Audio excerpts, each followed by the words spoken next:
Live from the Titans Soccer Complex on Eastern Florida's Melbourne campus, it's the 2015 NJCAA Division I Women's Soccer Championship semifinal game number 1, with the 7-seeded Monroe Mustangs taking on the top seed Eastern Florida State College Titans next.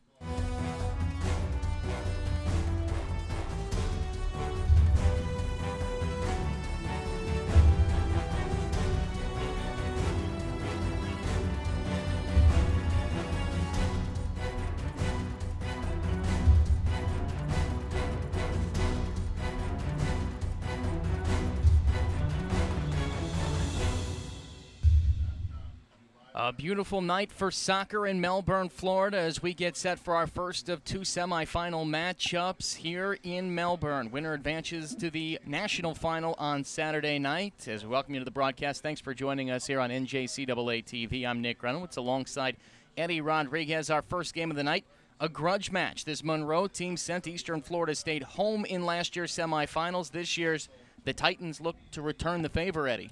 That's right, Nick. The Mustangs looking to return the favor and doing it so at home with a perfect record of 4-0. They're just coming in here. They want to get it done. They want to get it done early. Looking forward to Sunday's match. Let's check out our player spotlight for tonight for the Mustangs. Alini DeLima, 3 goals in this tournament. She'll be the main attacker for the Mustangs. Not only does she have 3 goals, but she's got that potency to go forward. A great striker. Look for her. She's very mobile, very good on the ball, very good striker. And for Eastern Florida, a player the Titans fans are familiar with, Paula Astida-Zaran, 4 goals in this tournament. Astida-Zaran has been just a force to be reckoned with. One of the 2 Spaniards, she almost has 30 goals. And, of course, her counterpart, she's got 27 goals. So for them, it's about getting it done early in this game. She opened the tournament with a hat trick against Spartanburg Methodist. Let's check out the 11s for both these teams. The starting lineups are goalkeeper matchup. Steph Barreras for Eastern Florida State. Jordan Wainwright will get the start for the Mustangs between the pipes. The coaches for tonight's matchup for Eastern Florida State, Jeff Carr is in his 6th year, 73 wins, more than any other at the helm of a women's soccer program in Titan history. Monroe, Jonathan Garber in his 4th season, has a national championship in his back pocket that he won right here in Melbourne a season ago. The referees for tonight's matchup as we get set for game 1 of 2. Brian Bauer, Matt Jackson, and Carlton Shakes. They'll call things here in Melbourne. The winner will advance to Saturday's championship matchup. Both teams down on the field. We're ready to get things underway. And, Eddie, these 2 teams familiar with each other. As I mentioned, it was Monroe that knocked the Titans out of the playoffs a year ago. Well, they know each other well. They play kind of the similar system with a 4-4-2, a little bit different in Monroe College. However, they've had a chance to scout each other here the last couple of days. And you're right, 2 teams that know each other well. They know what they need to do. It's pretty much a matter of can you get it done and can you get it done early. Early on, Monroe with the control, but it's booted out that back line. So we'll see Steph Barreras kick this one away to start things off. And, Eddie, we've seen through the first 12 games of the tournament, the aggressor early has been the one that really has taken control of the game. Is that what we should expect in this one here as well? I think so. Even though there's 2 teams that, as we mentioned early, they match up pretty well. However, whoever goes up front, whoever's that player is going to put pressure. We talked about how great these facilities are. Every bit of 80 feet wide by about 120, so feel it's pretty big. We also need to talk about the depth. Some of these both teams have played, so how fast can you recover from the turnaround? As you mentioned, you've been doing games all day long. It's pretty quick, so you're not going to have a lot of time to rest. That has to, of course, favor that depth. Eastern Florida just a bit with the bench Jeff Carr's been able to build. Absolutely. One of the things he's done great is the substitution patterns. As soon as they've had a game and they were able to put it away, he brings some fresh legs. 2 things. You get fresh legs in the game, and 2, you give quality minutes to the players who've been in the bench. So now, when they get to tournament time, they're fit, they're used to playing the system, and they know what to do. Khadijah Shaw, they call her Bunny, goes down just out in top of the box there after a collision with Alini DeLima of Monroe. And Shaw slow to get up here as she tries to shake it off. And keep an eye on her, Nick. She is one of those forwards just very determined. We see she can strike a ball. She has a couple of great goals throughout the year. Of course, captain of the U20 Jamaican national team. She's just really a force to be reckoned with. Offensively and defensively, she does the work too. That's one of the reasons why I like her. She's not just the typical forward who's going to go get you some goals, assist. Defensively, she can tackle. She has the size. She has the physicality, and I guarantee you she's one of those players, a prospect of a D1 good high college. Here comes Eastern Florida State. The Titans on the attack. This is Julia Hernandez, right side of the box. Cuts to the top. Still searching here as she keys through to the right. Still coming now, and it is booted out by Monroe. Nicely played by Bruna Tavares for the Mustangs, and it's ahead to DeLima. Played forward. They're looking for Maya Williams on the attack, but Badetas will come out and play it. Now, Steph likes to come out from between those pipes pretty far. We saw her almost get into trouble with it in yesterday's match or 2 days ago against Pima. That's something you love and hate about a player like her. Absolutely. You commented, I know you're doing the game with her, and it's one of those, at tournament time, you have to be careful because you do not want to give what we call a soft foul anywhere outside the box where she loves to come out and play a little bit. I know we talked about during the broadcast, sometimes she gets bored when the game's out of hand, but for her, she needs to be on, she needs to be solid. Great point you bring up because defensively, Eastern Florida has to defend first and then go at the attack. Here's Hernandez, touched back. Good passing from this Eastern Florida team, but it's deflected out of bounds. We don't talk enough about the Titans passing this year. 128 assists, that's best in the NJCAA, and they're led by the two midfielders, the sisters, Brianna and Abby Camargo, both with over 20 assists, 24 for Bree. That's a school record here at Eastern Florida State. And Bree broke it this year, formerly held by his sister, of course, Abby Camargo. And just to finish the point with Stephanie Barreras, who is by the way, the U20 national team Mexican goalkeeper starter. So once again, she brings a tremendous amount of experience into this defense, this Titan defense. So now it's about how can you get it done? How can you get it done early? And I keep you saying early because, as you mentioned, Nick, this type of matches and tournament time, it's go time. You got to get it done. One goal could make the difference. We saw that a season ago when Monroe and Eastern Florida played on this very field. They were scoreless, went into overtime, and eventually had to go to penalty kicks.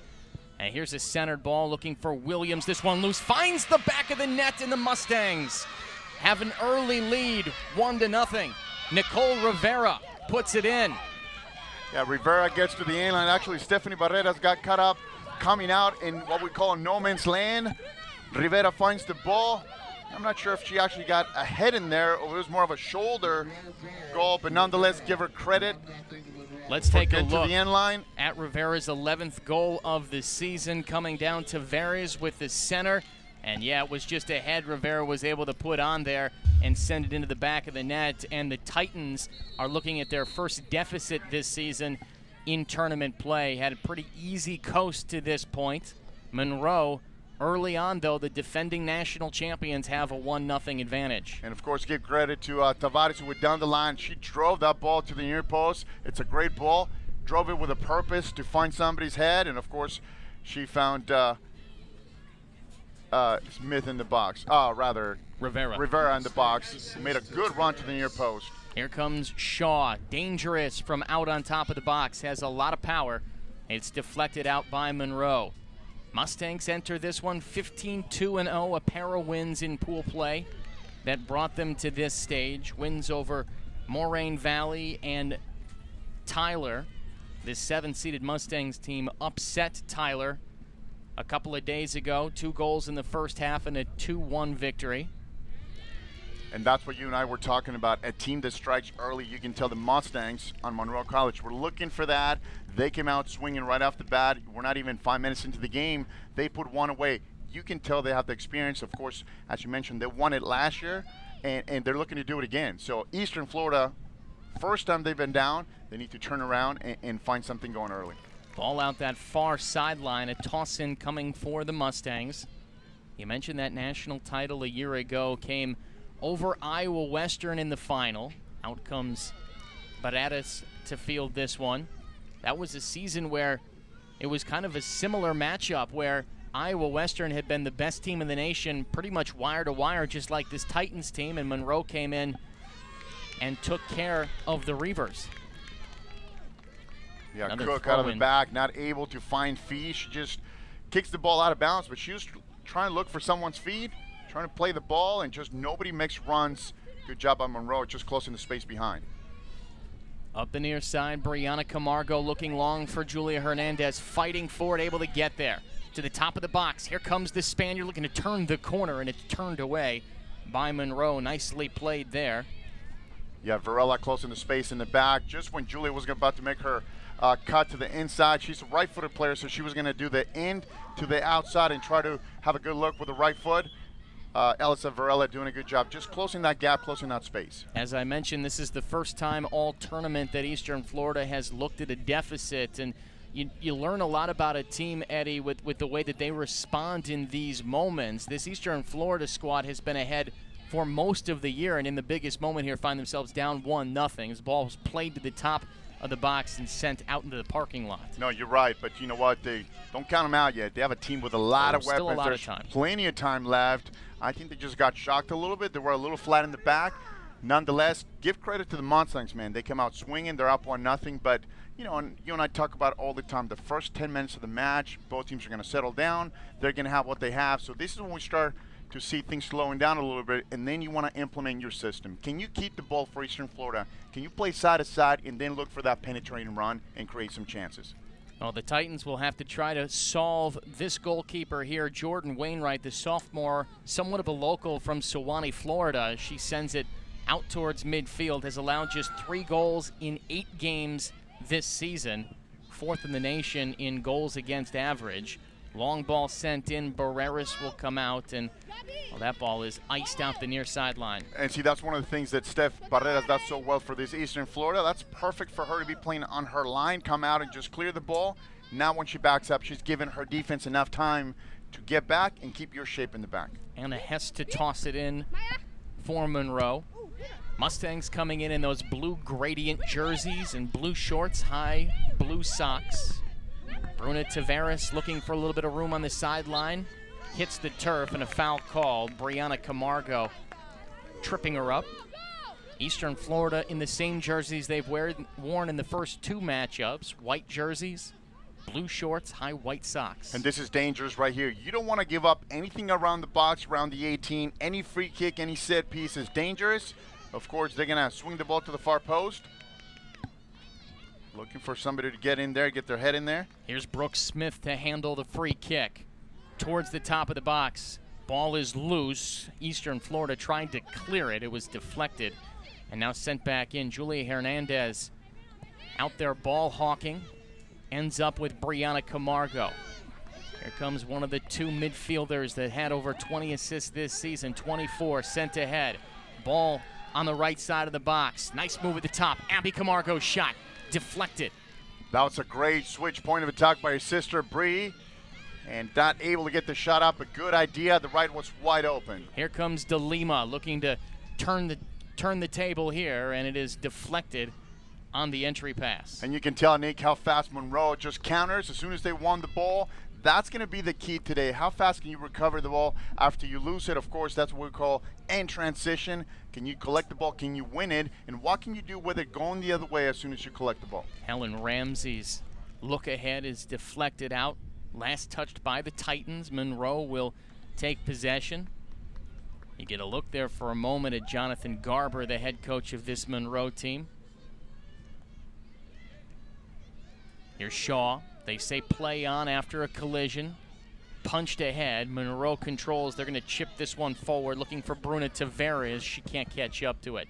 Just about 10 minutes gone by. Early on, the Mustangs a 1-0 lead over the Titans, the 7th-seeded Monroe College team against the top-seeded Eastern Florida State College squad. The difference in this one, Nicole Rivera, her first goal of the tournament.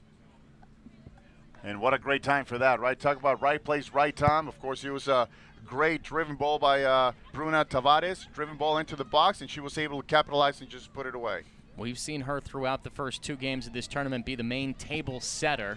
This one looked towards the near side, and Bruna Tavares didn't pick up the goal in that win against Tyler. She was the one that was fouled in the box, and Alini De Lima had the penalty kick that proved to be the difference. That was with 25 seconds to go in the first half, and Monroe was able to ride that the final 45 to move on to this semifinal. Well, and as you mentioned, she was part of the play. She was taken down in the box. Nonetheless, as long as you're active, whether you're assisting, scoring, supporting, any of those things, you want to make yourself into the play. We say it all the time. Are you doing something about it, or are you just watching the game? And of course, this is what it's all about. You're in the tournament, one and done. You're one game away from being out, from being knocked out. So you have to do everything in the power to find a way to win. Toss in for Eastern Florida State.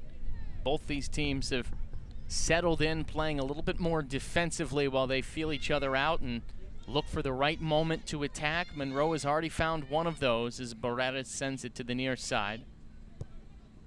Shaw, the Jamaican product, sends it to Brianna Camargo up the near side across midfield. Little speed change there. Nice drop step by Julia Hernandez as she searches for a little bit of room.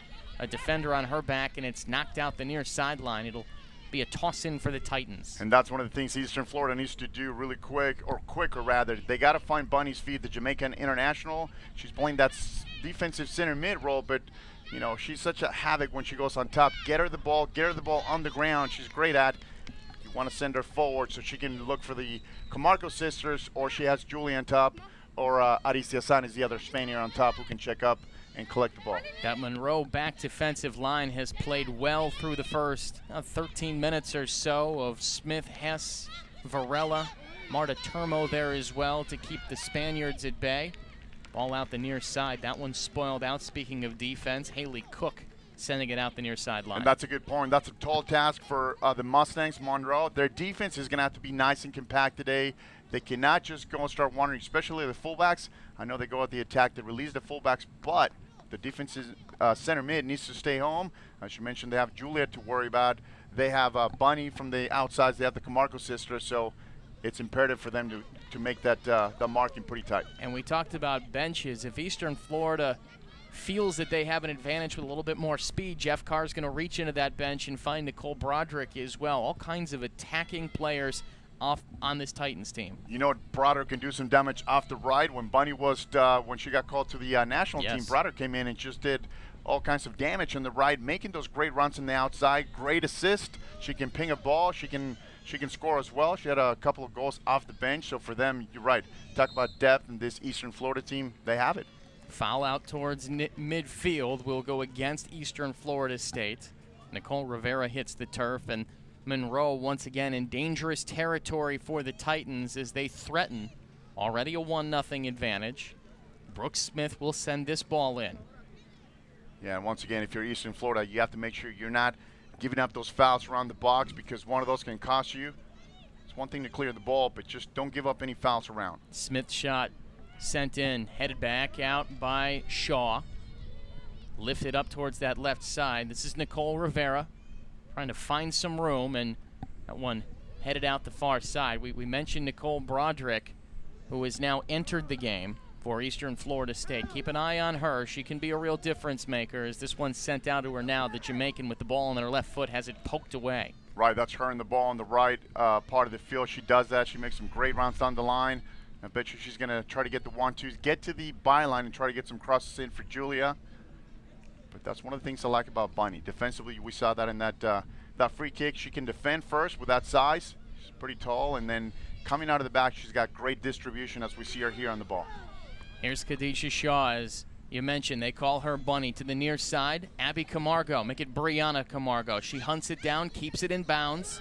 Nifty bit of footwork here, and it's keyed out the near sideline. We'll have a toss-in for Eastern Florida State.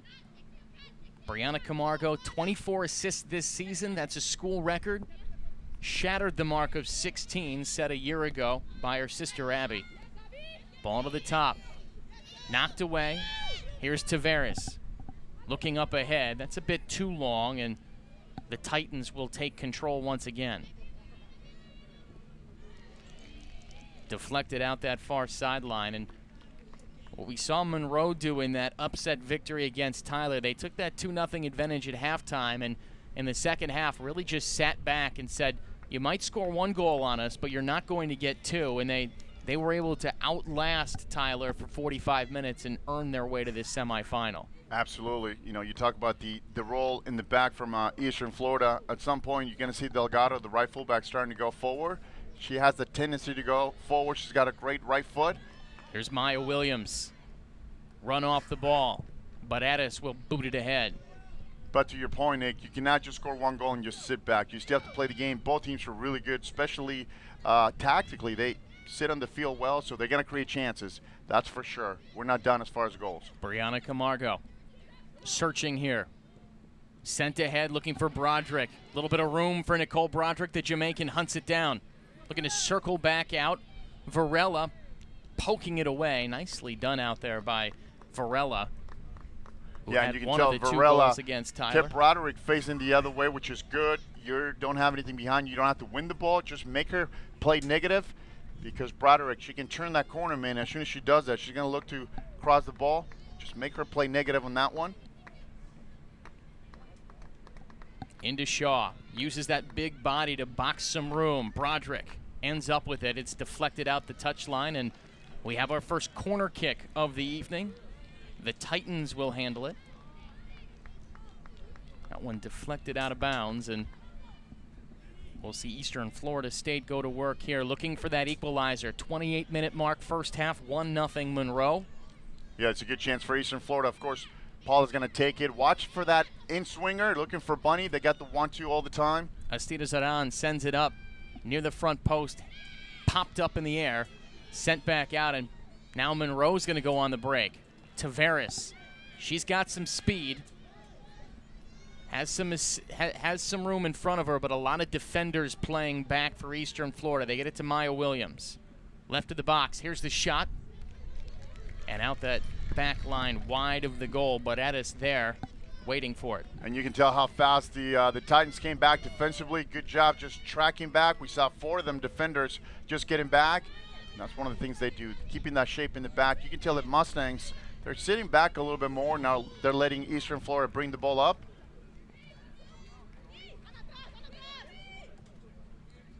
Here's Hernandez. Julia, bit of a misplay there. Varela trying to clear it out. That was Hess who tried to clear it. This ball loose. Wainwright kicked it off her own player. Hernandez ends up with it. Perhaps an opportunity for the Titans. Broderick, some room. Has it deflected. She's going to run it back down. A lot of speed from this Jamaican player. Some nifty footwork. Nothing doing. Back out to Hernandez. Here's Jay Bales. Looking to set the table. Into Shaw. She goes down. Yeah, the referee close enough. Bunny just did a quick turn. And right there, you saw the speed of Broderick when she came around Julia. She even just went around her, and that's what we're talking about. You want to use that speed in the attacking third. You want to play that ball in front. See a different look right here. This is where Shaw goes down, and coming to her left, this is DeLima that got her on the right side of the body there. Great chance right here from Bunny to go straight. That's about 30 out, right about her range. Here's the shot. This one high, well above the goal, and Eastern Florida will come away with nothing on that free kick. Yeah, sometimes, Nick, when the goal is so open like that one, she just got a little bit too excited, got totally under the ball. What you want to do is just drive the ball. Put your head down, drive the ball, shoelaces, and direct the ball. You want to make the goalkeeper, just put it on frame. Make her work. You know, that's the saying in sports so many times we hear, Eddie, make them make a play. And it sounds simple, sometimes simpler than it really is, but that's the kind of situation they're talking about. Just put it on goal. Absolutely. Well, simple soccer is the hardest thing to do, but you're right. Bunny could have just put it on frame. Sometimes you get you too excited. You're on the goal, nobody around, plenty of time. This ball sent ahead for Tavares, and it's redirected by Eastern Florida. Jay Bales. A bit pop over her head. This ball changes possession at midfield. Little under 25 minutes left in the first half. Eastern Florida State trails Monroe College 1-0.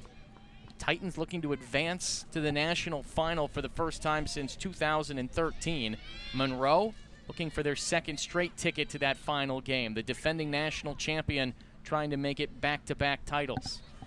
And for them right now, Nick, it's about time management. They haven't had a shot since they score. Shaw has it deflected, and Wainwright will play it. But you make a good point there, Eddie. Since that shot on goal that Monroe claimed a 1-0 lead on, they have played back and really have not pushed it offensively. Yeah, they're kind of sitting back a little bit, which is not a good strategy because of how much time you have.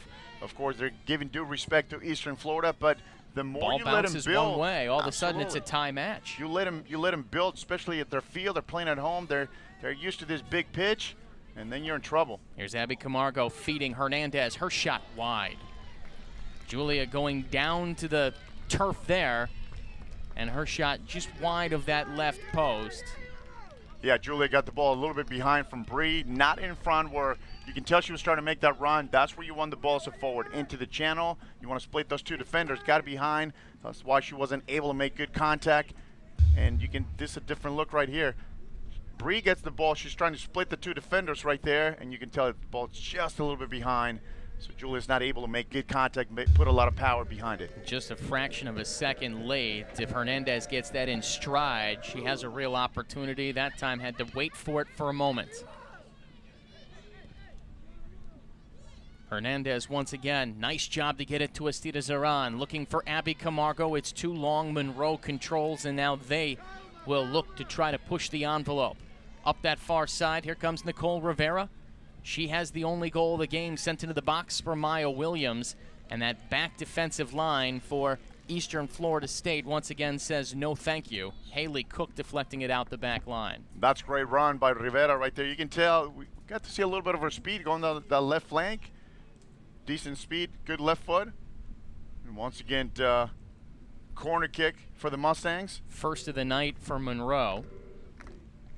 And Varela will handle it. In that 2-1 upset victory over the 2-seed Tyler, Varela played the corner kick short and then took it back, snuck it in the back post, so keep an eye on that. Yeah. She plays it short. And you can tell Eastern Florida did their homework because that's exactly what happened, as you call it. And a collision after the fact. Varela is going to pick up the foul. So set pieces are important. You can tell that the Mustangs have trained them. Short corner kicks, free kicks right outside the box. So it's a good job by Eastern Florida looking at the tape, at the film, knowing that's coming. You want to step up. You want to not give them space in the back and just have them take it direct.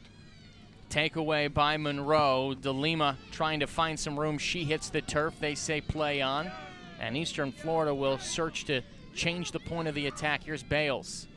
Maya Williams runs her down, and it's sent ahead.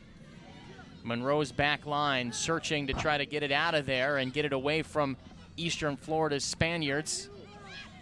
And Astida Zaran controls. This one for Hernandez. Maybe a little bit of room for Julia, but she played it too long.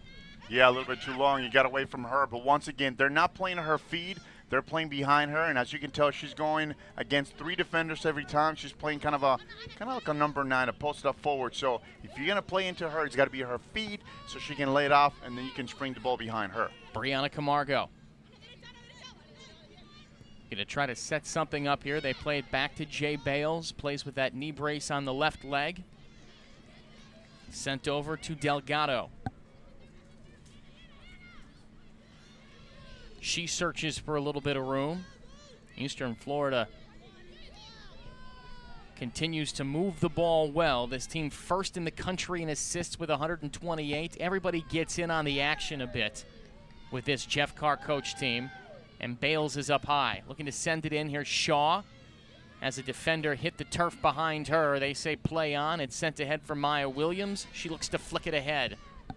And it's sent out the far side by the defense. We want to remind you that Select Sports is proud to be the official match ball of the National Junior College Athletic Association. Select Super FIFA Match Ball is used exclusively at all NJCAA soccer championships. Select Sport, inspired by history, but designed for the future. Throw in for Monroe. Eastern Florida's got to start using that width side to side so they can find the space behind so they can go forward. Right now they're playing a little bit too direct, and once again, you can tell Paula's playing against 4 defenders in the back. So for them, they have that numerical advantage in the middle. They're playing with 5 across the time. So switching the point of attack, keeping the ball under control. That once you build up, then you can spring one of the forwards up. If not, you're going to struggle a little bit. The Mustangs are just playing so direct. As soon as they win it, they're looking for the counter. Here's Brianna Camargo, searching for the right angle. Back to Delgado. Looking inside, Estida Zaran, one touch, looking for Abby Camargo, finds her off the deflection. This ball sent into the box, and Varela heads it away. Nicely played by Varela back there. She's been good through the first 20 minutes or so. Absolutely, that was great timing because Bree was putting that ball far post. Here's another one, headed back out again. This time, Monroe able to continue to keep that out. Yeah, Julie and Bunny were going for the same ball right there in the middle, as we see Bree Camargo with a throw-in.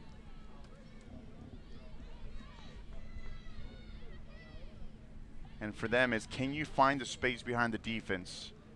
They're being a little too direct. The 1-2s are on top of the box. This ball in at the top, Abby Camargo lofts it back up, and Tavares will clear it back out. This is De Lima. Sent ahead to Maya Williams. 9 goals this year for Maya. She's searching for a little bit of room. 4 defenders around her, and Eastern Florida wins it back to Bunny Shaw in the middle of the pitch. She just dwarfs some of these other players. Big player is Shaw. Her shot deflected, and it played on a bounce by Wainwright. And that's right there, Bunny getting a meg through. You can tell just by striking the ball from 30 out, as you mentioned, she towers over people. She's got to use that physicality just to get around early, though. As soon as you do that, get around and then play the ball to someone's feet. Maya Williams able to get to it to the right side. Baradas waiting. Williams shot wide right. And Baradas played a nice angle there to force Williams to have to play the shot further to the right than she wanted. Maya Williams just going through the whole entire Eastern Florida defense using that speed. Too far for Camargo. Out the near touchline. That last play for Williams, just a bounding ball that ended up over the head of Eastern Florida's defense, and Williams had a free run for a moment, but it was nicely played. And that's how she's going to get the balls right now, like the last one. They're just going to play the ball up into space, hoping to get behind. We were talking about Bunny Shaw. Let's check out the footwork there as she worked around the defender, and then, as you mentioned, put this one on goal. From about 30 out, a lot can happen between there and the goal. Just put it on there and see what happens. Absolutely, but you see how much she creates off the dribble. She dribbled that. She could wait a little bit to wait for another defender to step up, and as they step up, they're going to leave something else open. That's when you play the ball on the ground for an oncoming forward on the ground. Delgado will send it back to Helen Ramsey. Ramsey sending it ahead. On one bounce, it's headed out by Termo for Monroe, and the Mustangs handle again. 16.5 minutes left, first half, 1-0 lead. Monroe College, the 7th seed over top seed Eastern Florida State. Ball out the near side. Another throw-in for the Mustangs. Anna Hess will handle it. Somewhat of a local from Davie, Florida. She comes in and plays here in Melbourne, Florida.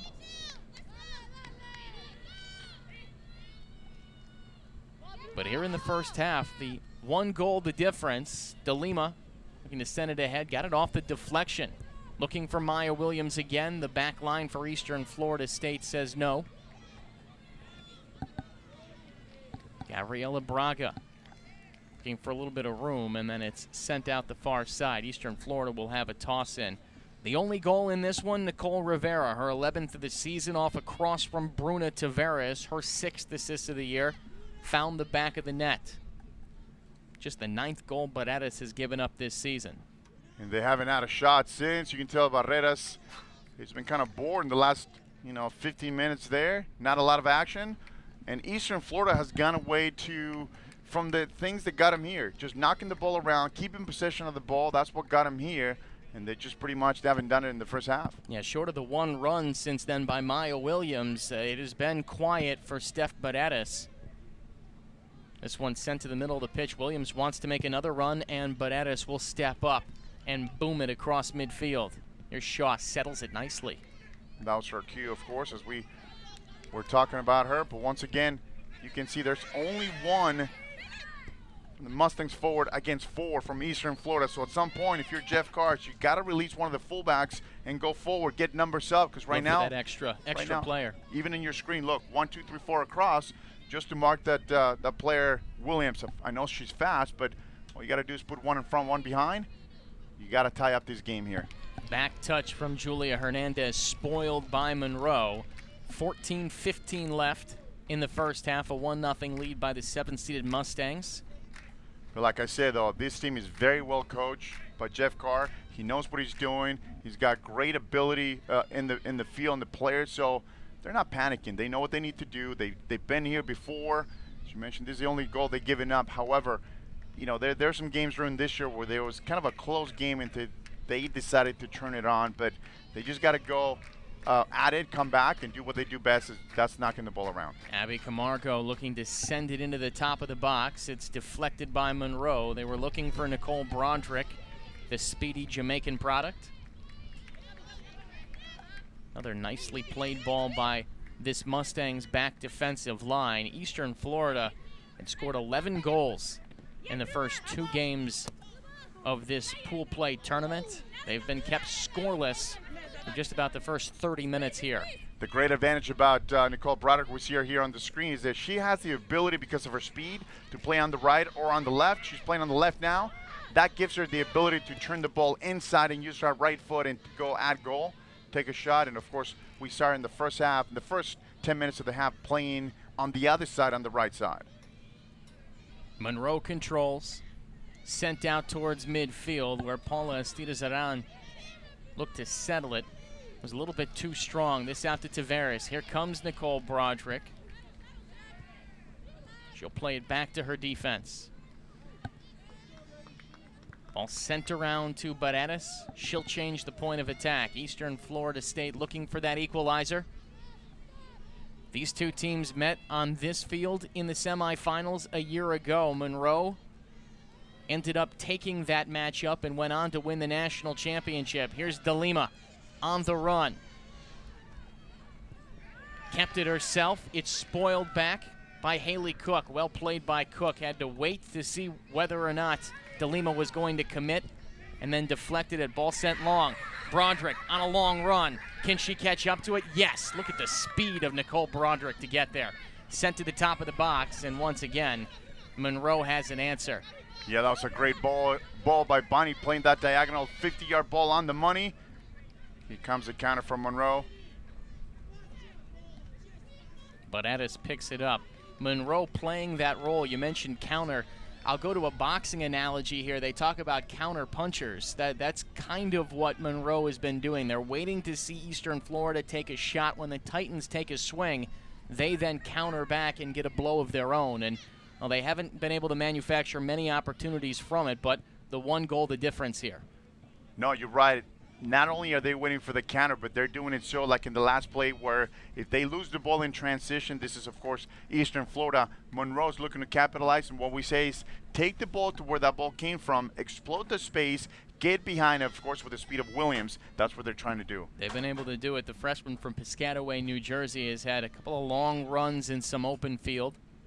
Played back to Haley Cook, the sophomore from Indian Harbor Beach. Sends it to the far side, where it's picked up by Eastern Florida State. This is Delgado. Yeah, look how much space Delgado has. We talked about, you know, at some point they're going to release the fullbacks. That's the only thing you cannot afford to do. Lose the ball in transition because they're going to counter you. So when you come out, just come secure, play feed, or if you're going to play the long ball, you got to play into the space where if you lose it, you still have time to recover and get your shape in the back. Broderick. Back to Cordic. To Nicole Broderick. A little bit of space opens here. She'll play it with Julia Hernandez. Good run for the Spaniard. She searches, will cut back up. Nice little piece of footwork there. Spins around the defender, up to Broderick. She looks, tried to play it between the legs of DeLima, and that did not play out well. And this one sent up for Williams. Barreras will clear it away. Great job by Stephanie Barreras. Once again, that's one of the things she does so well. A little bit scary sometimes, but she's going to be on top of that 18 just to clear the ball. When you're playing a fast forward like Williams, that's a good job. But once again, Eastern Florida on top. They got to go at them quicker, though. 1-2s. Broderick took a little bit too long. on the Mustangs, they're going to attack with numbers. They're going to start releasing their outside mid so they can get some numbers up.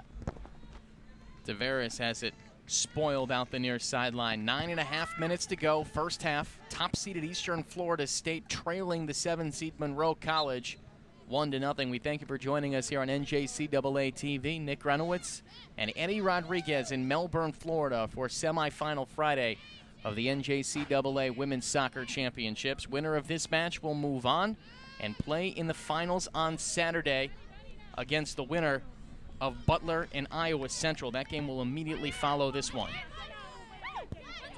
Monroe controls. Up to the top, DeLima searching, fires a shot, this one wide. And you and I, Nick, talked about it in DeLima in the intros that she was the catalyst. We see her here. She's been doing a lot of running, and the thing about her, she does a lot of running that you don't notice. She's playing that defensive center mid. She's going from side to side in a field that's really wide, 80 yards. So a lot of the times you don't see her get the ball, but she's there covering defensively. Titans still searching for their first goal of the match. This is Abby Camargo. Sends it up ahead. Broderick, a chance, lofts it in. That finds the back of the net just inside the left post. And this game is tied at 1. Nicole Broderick, her 8th of the year with 8:17 to go in the first half. And this game, once again, even at a goal apiece. Let's take another look at this beauty. Abby Camargo will pick up her 21st assist, and Nicole Broderick lofts it over the head of Jordan Wainwright and into the back of the net. We talked about Broderick's ability to put him away coming off the bench. Well, here she does it again. Give credit to Abby Camargo with a great assist. It deflected a little bit by the defender, but nonetheless, Broderick just chips the ball over the goalkeeper, and that's a great timing goal because of what he does to your team. You can now go at halftime knowing that it's even. Yes. You're not chasing back the game. Let it come to you, and here they are finally clicking at the offense. The sophomore from Kingston, Jamaica, ties this one up. How does head coach Jeff Carr thank her? Substitutes her. She'll celebrate on the bench as Brianna Camargo checks back into this ball game. Once again, the numbers on that. Broderick's 8th goal of the year. Camargo, Abby that is, her 21st of the season. Long ball out the near side. Let's take one more look at this equalizer here in the semifinals. And the key right there, look, she picks up her head, left-footed pass right there, right into the corner. Broderick was making a great run. Look at this finish. That's just great finish one time.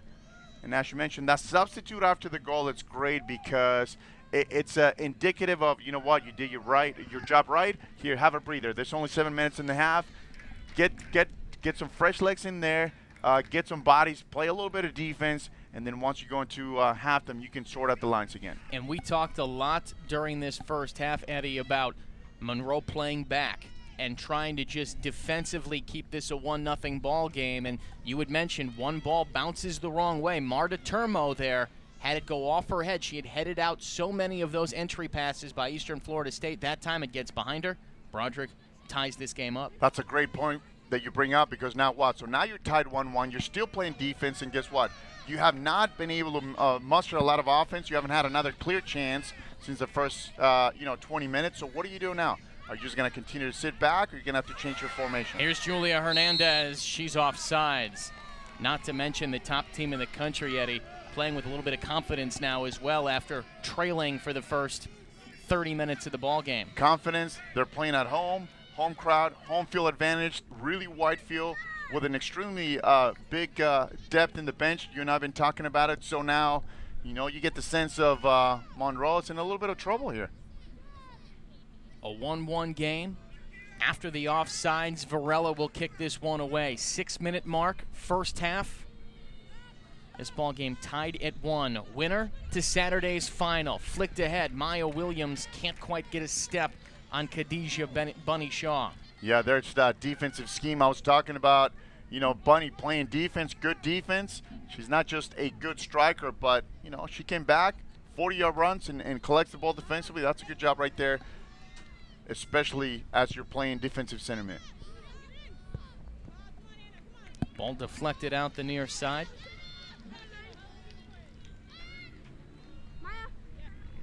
And a toss in for the Titans. 5.5 minutes left. The game immediately following ours, third-seeded Iowa Central will take on fourth-seeded Butler. Of course, the winner of each of these games will play on Saturday's final. Yeah, and I assure you that both teams, or at least coaching staffs, are up in the stands watching this game, doing some recruiting already, a little scouting rather, and of course they're hoping for this game to go to double overtime. You want to wear these teams out, yes. Well, we saw this game go to double overtime a year ago. Monroe and Eastern Florida ended up going to penalty kicks, where Monroe won 4-2 on PKs, went on to the final, beat Iowa Western, claimed a national championship, and they look to defend that here tonight. That's a good tackle by Kordic right there, sending the ball for a corner kick. Keep an eye on the Eastern Florida defense right now. They know that the Mustangs likes to play that early ball off the corner kick, and then you see the Camargo sisters doing a good job defensively. Second corner kick of the night from Monroe. It's played long near the back post. This ball loose out the top, but Addis couldn't get a hand on it, but cleared away by the Titans. Julia Hernandez cherry picking out there. At midfield, we'll play it back and wait for some reinforcements. Spaniard looking ahead. Headed out. Abby Camargo battling with it. A little bit of a shove there and hitting the turf for Monroe.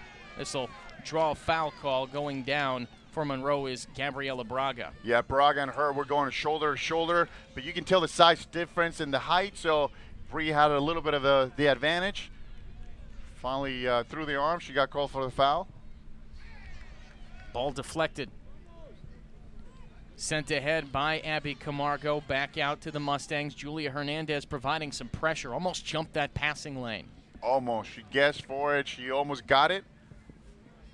And once again, you get the sense that Monroe College are sitting back a little bit. I'm not sure if that's what I would do, and I'm not sure if they're doing that just as in a strategy, wait until the end and say the last 30 we're going to turn it on and send some numbers up. But right now, they're just almost like they're content just sitting back a little bit. Steph Baretas will knock this one away. Substitution for Eastern Florida State. Nicole Broderick back into the ball game. Julia Hernandez will take a seat.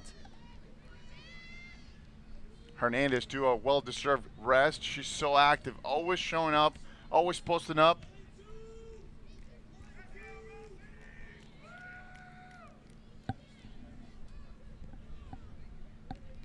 You can tell a lot of ground to cover for Maya Williams. As Eastern Florida just knocks the ball around for her, you just better off just sitting back a little bit because you know you're not going to win the ball, Nick. Make her work just a little bit. She has to be tired, and we'll get a rest during this half. She's played the entire first half. On the run, Abby Camargo, making Brianna has it knocked away. This is Braga. Monroe looking for an opportunity. 3 defenders around Gabriela Braga, and that ball out of bounds. Monroe will toss it in. Yeah, the Titans recover so well. As soon as they lose the ball, they come back defensively. They provide that coverage, and right away they close the space and they close the gaps behind you.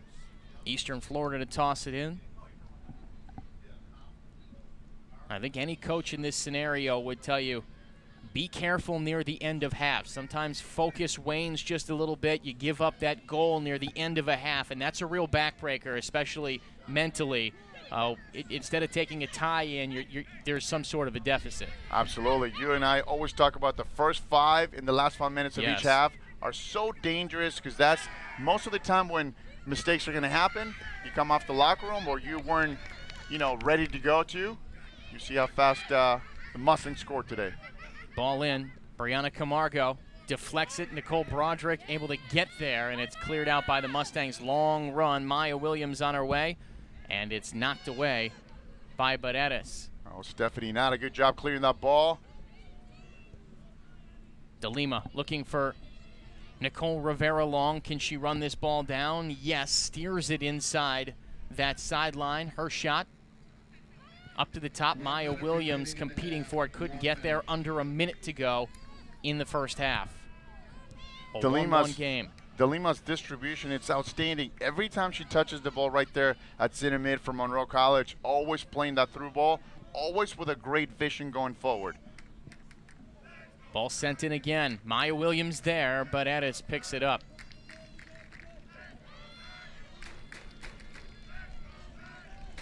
.30 seconds to go. 1-1 game. Monroe struck early. Nicole Rivera, a header into the back of the net.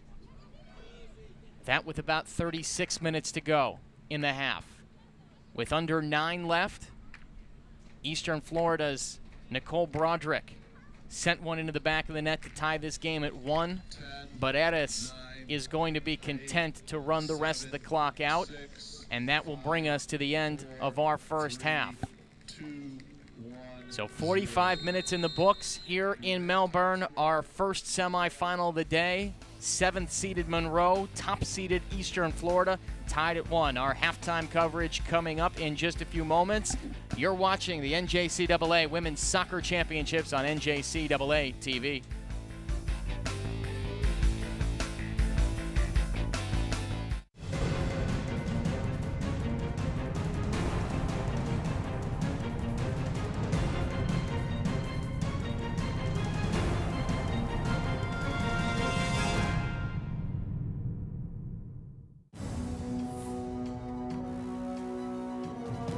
This is where we're building the future. This is where we meet the challenge, where leaders emerge and careers take flight. This is where you discover new opportunities. Choose to stand where excellence lives, where titans rise. Eastern Florida State College. Orlando City Soccer Club has announced that its highly anticipated United Soccer League team will be called Orlando City B and play its home games at Eastern Florida State College's Titan Soccer Complex on the Melbourne campus. The club expects this venue to be as electric and exciting as MLS matches, with Space Coast supporters on hand to cheer on their club each and every game. Eastern Florida President Dr. Jim Ritchie talked about the team and its impact on the college and the county. Orlando City has captured the soccer world in Florida, drawing more than 500,000 fans to Orlando for Major League Soccer action. Many of those fans, we see here today, live right along the Space Coast. In addition, this specific partnership creates potential opportunities for our students through internships during the season. The Titan Soccer Complex, which is home to the college's nationally ranked men's and women's soccer teams, will seat 3,500 fans for OCB's matches. Orlando City Vice President of Business Development Tim Holt also discussed the partnership. We're here because we believe that after a good amount of research that this is the optimal location to launch our USL team. We think it'll be exceptionally well supported in a community that is definitely has soccer fever. So as much as we strongly believe Brevard County is the right place for this USL team to play, we wouldn't be here today without Eastern Florida State College and their leadership believing in this, namely, and there's so many folks that have been involved with this, namely Dr. Ritchie and Jeff Carr. Season tickets for 2016 are on sale now for Orlando City's MLS season ticket members and will be available to the general public on October 20th. For more information, visit this website. Come on, now you're on your way. Come on, like it, like that. Come on, now you're on your way. Come on, like it, like that. Come on, ride with me, now you're on your way. Like it. Titan Madness was in the air as the annual event launched the 2015-2016 season for the men's and women's Titans basketball teams. The night began with a skills competition, pitting Titans players against one another in a display of sharpshooting from all over the court. Then it was nothing but net for the men and women as they showed off their shooting prowess in the three-point shooting contest. The Titans men and women then took to the court to face off in the co-ed scrimmage.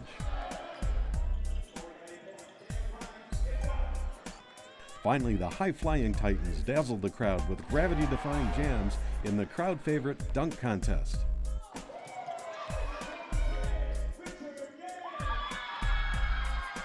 This year, the talented men's team looks to continue its success behind three-time reigning FCSAA Southern Conference Coach of the Year, Jeremy Schulman. Coach Jim Grimes leads the Lady Titans team as they look to repeat as FCSAA Southern Conference champs. Admission to all Titans games is free, so check the schedule for the next home game and come out and support your Titans.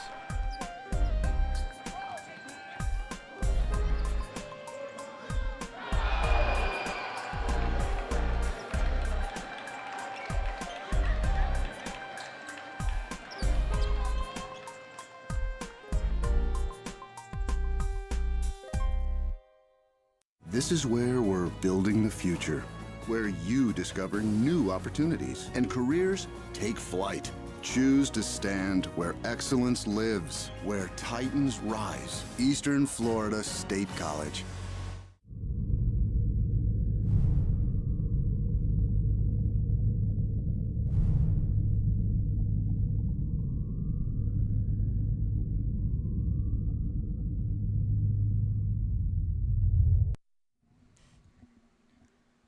"45 minutes gone by here in Melbourne, Florida, and at half, we have a tie ball game, 1-1, 7-seeded Monroe and top-seeded Eastern Florida State. We welcome you back into the broadcast. Thanks for joining us here on NJCAA TV alongside Eddie Rodriguez.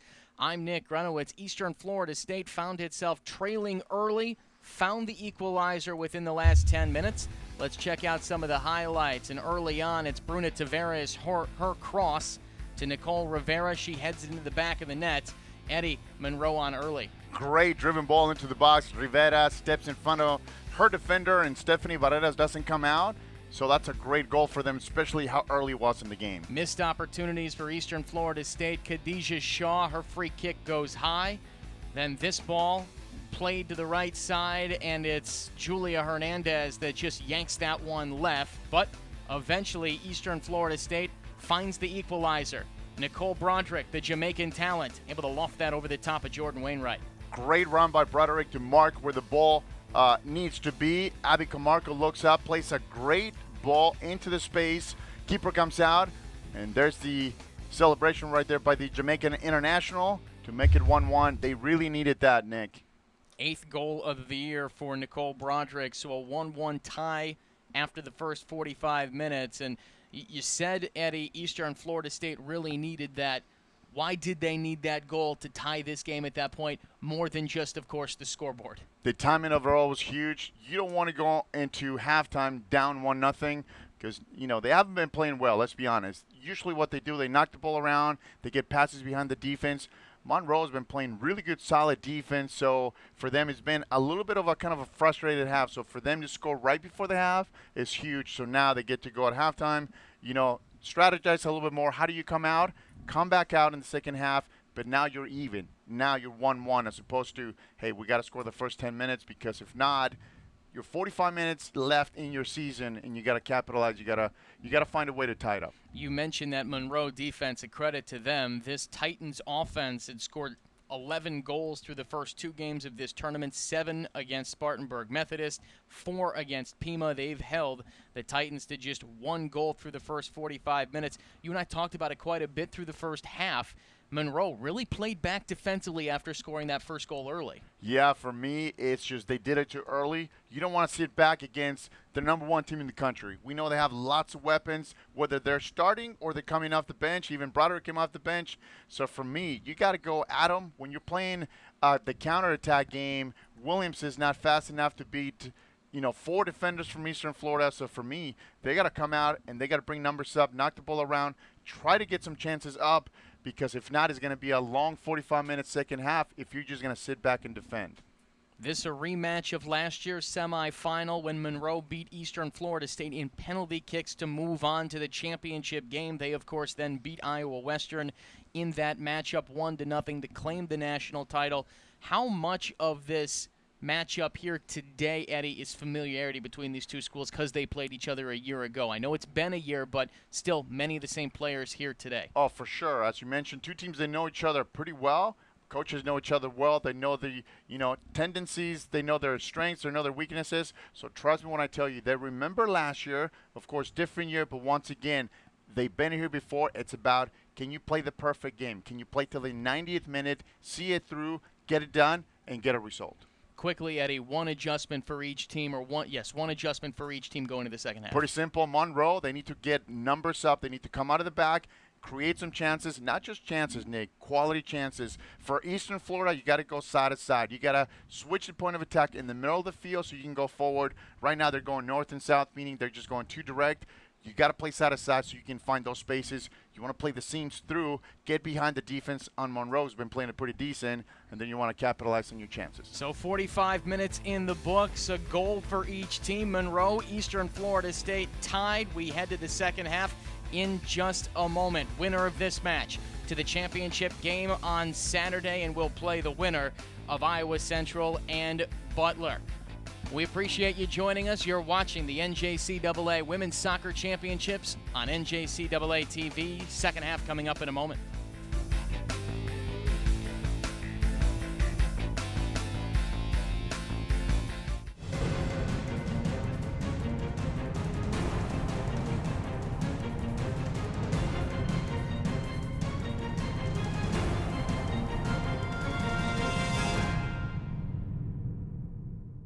Titan Madness was in the air as the annual event launched the 2015-2016 season for the men's and women's Titans basketball teams.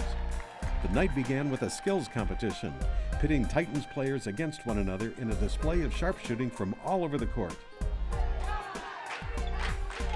Then it was nothing but net for the men and women as they showed off their shooting prowess in the three-point shooting contest. The Titans men and women then took to the court to face off in the co-ed scrimmage.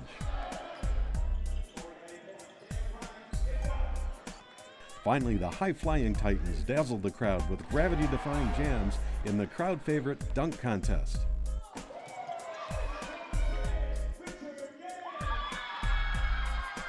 This year, the talented men's team looks to continue its success behind three-time reigning FCSAA Southern Conference Coach of the Year, Jeremy Schulman. Coach Jim Grimes leads the Lady Titans team as they look to repeat as FCSAA Southern Conference champs. Admission to all Titans games is free, so check the schedule for the next home game and come out and support your Titans.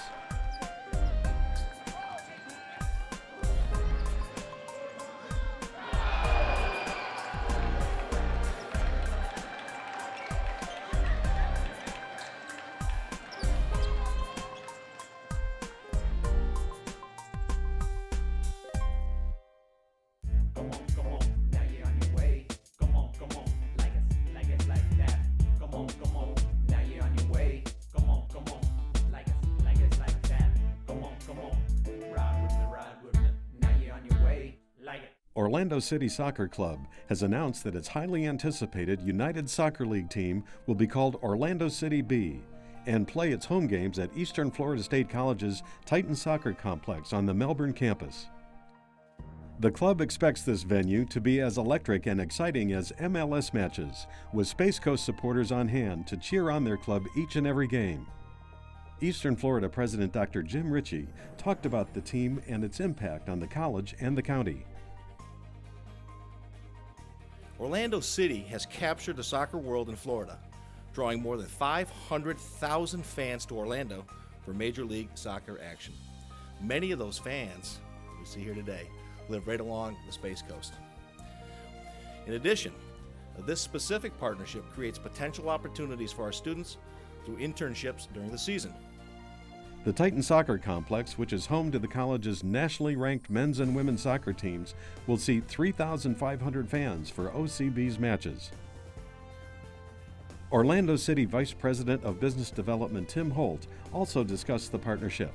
We're here because we believe that after a good amount of research that this is the optimal location to launch our USL team. We think it'll be exceptionally well supported in a community that is definitely has soccer fever. So as much as we strongly believe Brevard County is the right place for this USL team to play, we wouldn't be here today without Eastern Florida State College and their leadership believing in this, namely, and there's so many folks that have been involved with this, namely Dr. Ritchie and Jeff Carr. Season tickets for 2016 are on sale now for Orlando City's MLS season ticket members and will be available to the general public on October 20th. For more information, visit this website. This is where we're building the future, where you discover new opportunities and careers take flight. Choose to stand where excellence lives, where Titans rise. Eastern Florida State College. Join veteran sportscaster Jeff Radcliffe as he hosts Eastern Florida State College coaches and student athletes for a closer look inside Titan sports. Produced in partnership with Florida Today, the weekly in-depth program covers the 11 Titan men's and women's sports teams through game footage and coaches' analysis. Get closer to the action Thursday nights at 8 here on WEFS.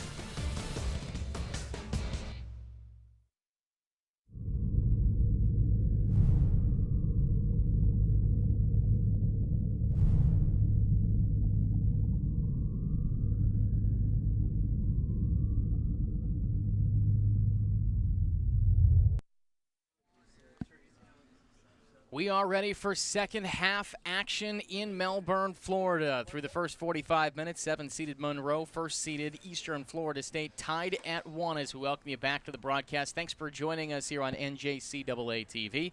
Alongside Eddie Rodriguez, I'm Nick Grunowitz. Our first semifinal of 2 here on Friday. The winners advance to Saturday's National Championship final, and the top overall seed Eastern Florida State found itself down by a goal after the first 7 or 8 minutes of this game. Nicole Rivera, a header into the back of the net. Eastern Florida trailing, but with under 10 minutes to go in that half, Nicole Broderick scores her 8th goal of the year to tie this game at 1. So with 45 minutes to go here as we start the second half, we have a brand new ball game, Eddie, and you mentioned that Broderick goal changes the whole mindset for the Titans going into the half. Absolutely. So now we're even on the score in the second half. Nick, it's all about adjustments. Can you make adjustments to match the other team's performance? Pretty simple for Eastern Florida. Find ways to get behind, get some chances. For Monroe, on the other hand, they've been playing pretty good defense, but not a lot of offense since they score. So for them is, can you create something? As we see Williams over there, always playing against 3 or 4 defenders. Here we see her, and even though as fast as she is, all they got to do is stagger the defenders. Eastern Florida covers up here. Here comes Williams with a nice move. She goes down to the turf. They say play on early here, and a long ball headed back by Monroe. Here's DeLima fighting for it. She goes down, and it's controlled by Monroe. They look to the near side for Nicole Rivera. That's denied, and another ball sent to the top of the box. Steph Badatis takes care of. Early on, though, you saw Eastern Florida on that attack send the extra player offensively as they look to try to take their first lead of this game. Yeah, for them, you know, they have the numbers going forward because they're only defending 1 against Williams.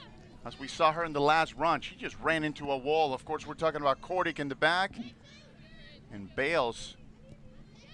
Of course, Eastern Florida playing with that traditional semi-flat back 4. And at some point, as I mentioned, they're going to release the fullbacks. Here's Haley Cook. Cordic. A little bit of pressure on her. Monroe nearly causes a turnover. This ball sent ahead. Julia Hernandez fighting for it. Gets a step around the defender. Now some room for Eastern Florida State to operate. Here comes Hernandez. The run towards the line. She goes down just outside of the box. They say play on once again. Varela controls. Varela solid. You know, she doesn't give Paula any space behind. She did what we call stand her up. She stood her up, give her the inside, just muscle her body. You want to put your body between the ball and the forward, and she just stood her up. Great job defensively because she was 1-1 in the 18. 2 minutes into the second half, Eddie, I think it's safe to say this second half is going to be a physical one. Absolutely. You know, you're playing for all the cookies in the jar here. You lose and you're out for both teams, and as you mentioned, the physicality of the game is going to be stepped up in this second half. I also think we're going to see a lot of chances. Both teams will try to take their shots, look to try to take the lead. Once again, this was a 1-0 lead for Monroe going into the final 10 minutes of the first half. Then Nicole Broderick equalized this one with her 8th goal of the year. Settled on the near side by Tavares. Correction, that's Nicole Rivera sent in. Shaw mishandles. Here's Williams, and she sends it out the near side. That ball deflected, and Delgado will come get it for Eastern Florida State. Yes, a dangerous ball. Eastern Florida not able to get rid of it at the beginning. Finally they did, but that's dangerous because you don't want Williams looming around for that tap in. Ball played back out the far side. Let's take a look at that last opportunity for Monroe as Rivera plays it in. Shaw mishandles it on the header. Williams couldn't settle it, and it's cleared away nicely by Eastern Florida State. Yeah, Cordic was the player defensively who was able to get rid of that. But as you mentioned, just Williams brought the ball down, And it all happened because Bunny deflected that ball, so it wasn't expected. DeLima, give and go, looking for Tavares to the touchline, working on Kordic. Deflects it off her. It's a corner kick, third of the game for Monroe. That's exactly what Monroe College needs to do. The 1-2s to get around, and once again, who else but DeLima around. She's a great distributor, like I mentioned earlier. She gets the ball. She played that great through ball into the space behind Eastern Florida defense. And look for her in this corner kick. Who's going to handle it for Monroe? Usually, Varela will. Yeah, Varela's the one that takes all the set pieces on And that she side. likes to play it short. We've talked about that. Has done one of the each. Sent it in and played it short, and this time she'll send it in. Up high to the top of the box. This ball turned away by the Eastern Florida defense. Braga controls out high. Shaw came out and upended Gabriela Braga, the Brazilian product, and this is a foul and a free kick for the Mustangs. That's a bad foul because that player is playing negative. You don't need to win the ball. All you have to do is get behind her, make her play negative. Bonnie goes, a little bit too excited, takes the player down, and now she gives up a good set piece right here. DeLima runs by it. It's played ahead to her on the right side. DeLima trying to make something happen here. Her shot knocked down by Barreras. It's still loose, though. Steph can't hunt it down, and played out the far side by Williams, but she can't steer it inbounds. I'll tell you what, give credit to Monroe College. You can tell they took, a lot of pride and a lot of time in set pieces. Once again, a set piece, a little tricky play that goes down the line, around the wall. They do it in every corner, every set piece. Julia Hernandez hunting for a teammate ahead. Finds her on the near sideline. This is Camargo. Brianna, nice little cross up. This is Abby make it. Sent into the top looking for Estira Zaran. Couldn't find her. And it's out the backside of the box, but controlled by the Titans. This is the other Camargo, who has it roll out the touchline, and it's last touched by Eastern Florida State. Let's look at another opportunity here. This play to DeLima. Yeah, that set piece. Get around the wall. DeLima gets to the line, driving ball on the line, and Stephanie Barreras with a good job just getting down low. And once again, you do not want to give those fouls outside the box, Nick. Those, before you know it, you're giving up a certain amount of numbers, and the percentages, the more you give out, it's a numbers chances game. Are absolutely. It's kind of like a free throw. It's just a matter of time before it goes in. DeLima on a long run again. Nice little crossover working on Kordic. Sent to the top of the box. Delgado collects, sends back out for Eastern Florida State. To the top, Rivera's ruled off sides. And it's a free kick for Eastern Florida State. The Titans 16-0, looking to stay perfect by advancing to the championship game tomorrow. Monroe in their title defense, the 2014 national champions. They won it right here in Melbourne a season ago. It's a 1-1 game, 38 minutes and 10 seconds left in the second half. Yeah, These two Rivera went to penalty kicks a year ago in the semis. Rivera got called for an outsides, but if you're Delgado, you got to keep an eye on her. Twice she's been open in the far post, and she keeps pinching in. I'm talking about Delgado, so when you pinch in, you have to be aware. You have to stay goal side. Always be aware of what's behind you. In this case, Rivera, a couple of crosses where have been kind of dodgy, so she needs to take care of that early because you don't want a through ball. Long ball played back. Julia Hernandez on a long run here. Make that. Yes, that is Julia who deflects it out the touchline. Long run for her as she looks to pressure Varela in this Monroe defense. You mentioned this team going last year to double overtime. Yes. Two teams that they truly know each other. They do. Coaches that have a similar coaching style in the sense that they both try to play coming out of the back playing. I think Eastern Florida does so with a lot more success. However, Monroe in the first half has been, after they score that goal, they've been just so direct. They need to go back to that. Knock the ball around, try to find the forward's feed. Monroe sends it across midfield, misplayed by Eastern Florida State. Ramsey has it get behind her. Maya Williams on the run once again. Here's a header flicked ahead by Hernandez, and she hits the turf. Slow to get up, but Julia does. That's a great flick by Julia. She was trying to play Paula behind. Of course, the ball was coming too fast. By the time she flicked the ball, went all the way back to the goalkeeper, and you can tell she's just killing time. No pressure on her Feels like Monroe is playing for overtime a little bit here, doesn't it? Absolutely. A lot of the times when you can't match up on the field, Nick, you say, you know what, you take your chances. Try to muck it up. Yeah, and you wait for a free kick, you know, corner kick, a penalty kick, something outside the box, what we call set pieces, to try to, you know, go ahead, and you're just going to sit back like they did in the first half. Ball changes possessions at midfield. DeLima hunting for it for Monroe. Bales ends up with it for the Titans. Here's Shaw navigating it ahead, and it's taken away. Controlled by Monroe. Braga on a long run. Looking ahead, finds a teammate. This is Tavares, played a little bit too long, but it's deflected. And Paredes will come out and play it. Yeah, Cook in the back, a little too cavalier. Try to clear the ball, hit one of the Mustangs' face, and actually they almost went through. Barrera's doing a good job, just staying awake. Here's a long run for Hernandez. Played well. She flicked it on, looking to center. Wanted to try to deflect that out the touchline, and instead it's cleared away by Monroe. Yeah, Monroe had plenty of time to come out of the back with that ball. Instead, they cleared the ball. Delgado, a weak kick bounder into Monroe, and Wainwright easily makes that play and will send it out the far side. Yeah, you can tell Delgado's not used to being in that sector of the field. She's made a 60-yard run. Go back to her right fullback spot. Maya Williams looking ahead for Tavares, couldn't find her. That ball sent out the far side. We have not heard much from Paula Astida-Zaran in this game. She's been quiet as she looks for opportunities. Yeah, she's been kind of quiet, and as you know, Nick, when you're a forward, you're only as good as the passes you get. If you're not getting good quality balls, of course, she's playing a little more like a number 10, a little more withdrawn. Of course, you know, her countertop, Julia, plays more of a number 10, 9 rather, on top, so she's playing post-up. But her, you got to play her feet. Play the ball on the ground. That's what she does best, and then you can get that 1-2 combination going forward. Nicole Broderick into the game for Eastern Florida State. Brianna Camargo takes a seat. Jeff Carr looking for another scoring opportunity. Broderick has the goal of the game for the Titans.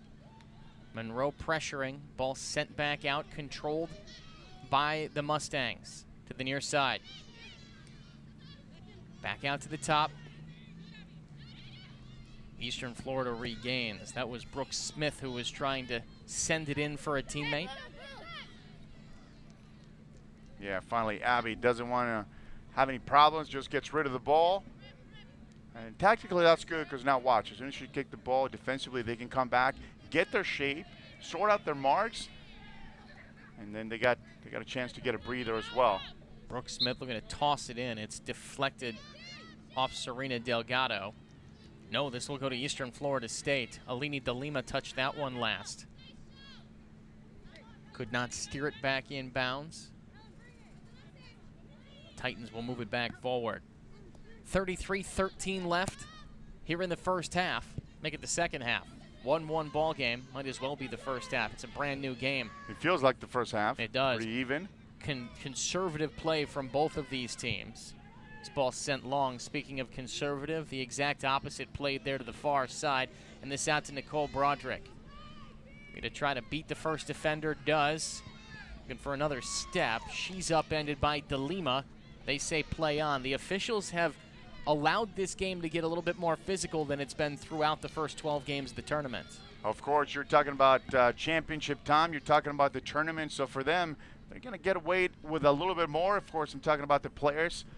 And, of course, we have this rule, Nick, that unless you're absolutely certain, if you're a referee, they're not going to call things like handballs and fouls that are kind of questionable. It's got to be completely on, because, a lot of these calls can change the tempo and the outcome of a game. So you got to make sure it's on.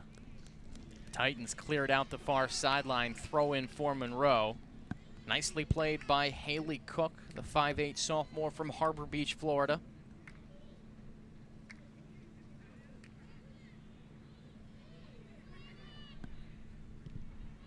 Ball sent in the corner and rejected by this Titan defense.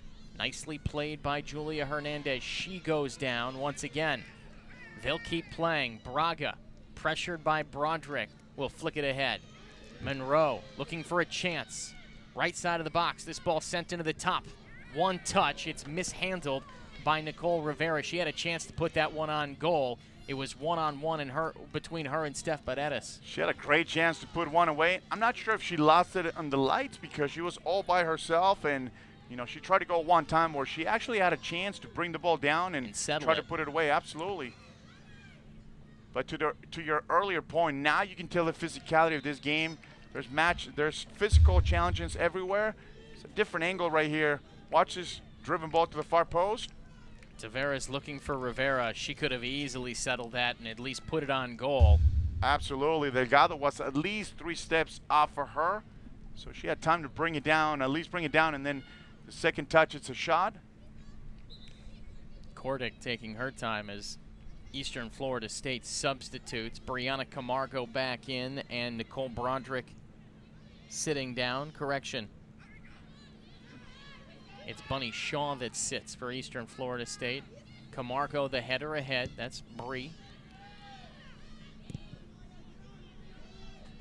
Rainbow shot to midfield and a 50-50 ball won away by Monroe, but it's sent to the near sideline where a toss-in will occur for the Titans. Brianna to Abby Camargo. She looks for the back door. This is sent long for the Titans and ushered out the near sideline. They were looking for Julia Hernandez. Once again, Varela doing a good job just closing that gap. I'm telling you, she's put a lot of miles to dead knowing that she's going to get a great forward like Julia Hernandez, and she always manages to get to that end line. Hernandez backing down here, trying to make something happen. Monroe's defense clears it to the top where Jay Bale sends it back in. Falls to Broderick. She looks to settle it. At the top, swings and misses. Monroe sends it back out. Swing and a miss. Good idea, though. She brought the ball down with her chest, went around the defender, and just when she tried to make contact, the ball took kind of a funny bounce.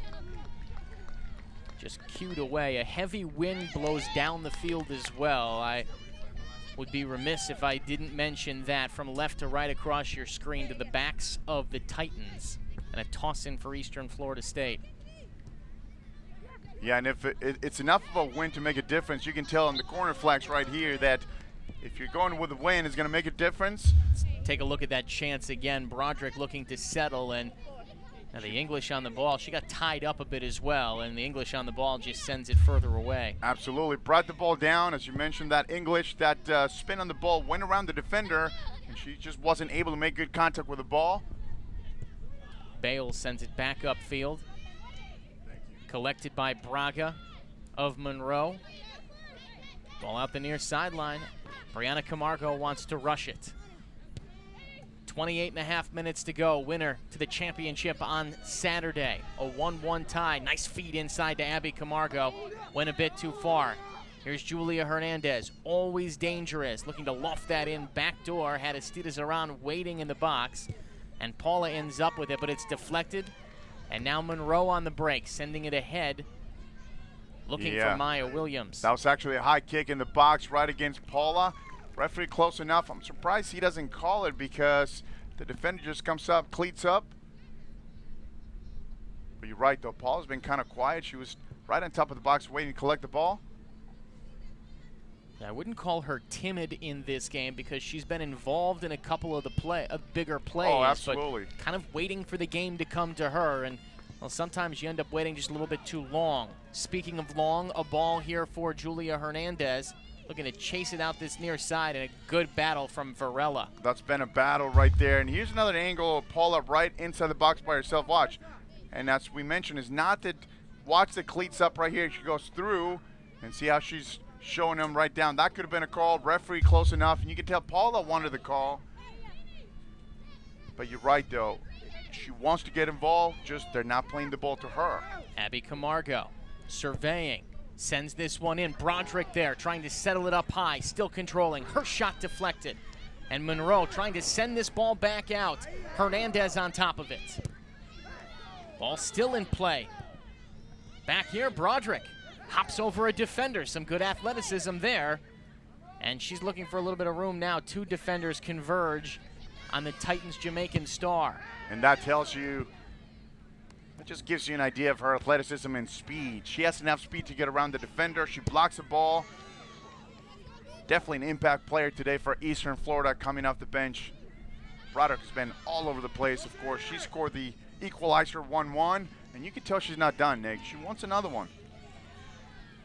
The past 2 games that the Titans have played, I've equated her to a sports car almost. When you see her out there in the open field, she can really open it up, is most likely the quickest player on this pitch, and when she gets into the open field can make some special things happen, and we saw earlier on a nice little touch, was able to put it in the back of the net. And as a team, are you able to get her the ball at the right time? That's the question. As you're talking about sports car, she has the ability to go from 0 to 60, in 3-4 seconds, get to the end line. They're looking for Broderick here, make that Hernandez, and her shot, her header is steered out and deflected. This will be a corner kick for Eastern Florida State, their second of the night.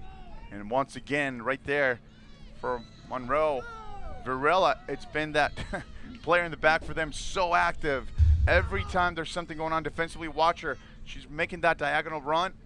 Doesn't let Julia bring the ball down. Corner kick for the Titans. Abby Camargo will do it. Just about 20 minutes gone by, second half, 25 to play, tie game, sent in, near the front, deflected back out by Monroe, and Eastern Florida State will throw it in.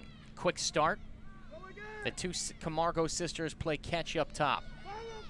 Good touch, Brianna going to run to the top, ball deflected, Julia Hernandez hits the dirt in the box, and Monroe able to control. Broderick trying to regain it, nice foot race here. Yeah, you're not going to win that one against Broderick. Here's Maya Williams trying to make something happen. Battling with Helen Ramsey. Little cutback there, able to get by Maya Williams, and that ball deflected out the near sideline. The intensity of this game beginning to ramp up. You can not only feel it from the players, but the crowd as well here at the Titan Soccer Complex. Absolutely, as we see Helen Ramsey right here with a great show of skills, not only defensively as she steals the ball, but offensively as she turned the corner and tried to distribute out of the back. But you're right, though. This feels like a final. 2 teams that are going to go at it. We need the rivalry from both teams. Oh, that's a hard tackle right there. Big collision here. Going down is Helen Ramsey for Eastern Florida State. That was DeLima, and she'll pick up the yellow card and exit. Absolutely a well-deserved yellow. Until Ramsey comes in a little late, and then DeLima just lowers her shoulder and goes through. Let's take another look at the collision on a ball coming up. Ramsey going to plays it off her head, and then DeLima didn't even play the ball, played Ramsey. I'll tell you what, that could have been straight red.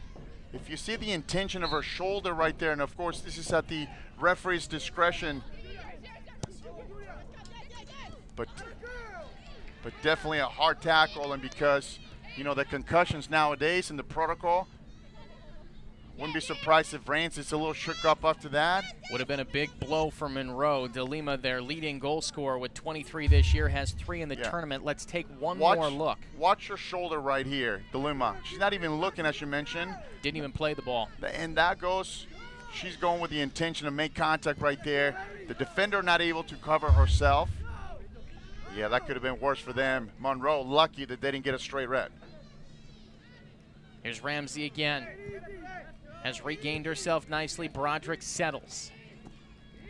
Here comes Nicole Broderick, already a goal in the game. Nice slip back for Julie Hernandez. One touch, was trying to send it back to Broderick. The ball deflected, and Wainwright will play it. There's that 1-2 I was talking about. Broderick once again working. Somebody's been quiet as Bunny in the middle. She's off the field right now, but waiting to come in. Brianna Camargo has it deflected. Well played by Monroe, and those 2 get tied up, and then a little push from Brianna as well on Braga, and they call the foul. Yeah, Bree didn't like that call, of course. That's the subsequent second foul. A lot of the times, Nick, you go for the foul, you don't get the call, you're not happy, then you foul the other one, and of course they always call that second one. It's kind of like you see it in fights all the time. It's the third person that always get thrown out. The first 2, they started the fight. The first one that gets there from the other team, whichever team that's going to get the... it's the first responder absolutely. that ends up getting the ticket there, and you kind of saw that from Camargo. It was an even battle, and then Brianna getting a little frustrated, and both of these sides starting to show a bit of frustration and physicality as this game wanes on. We're at the 22-minute mark to go in the second half. A 1-1 game. Both these teams have been scoreless here in the second half. Delgado with a bad giveaway, played a square ball. Nice box out there. Smith hits the turf and immediately covers her head, but she'll get back up.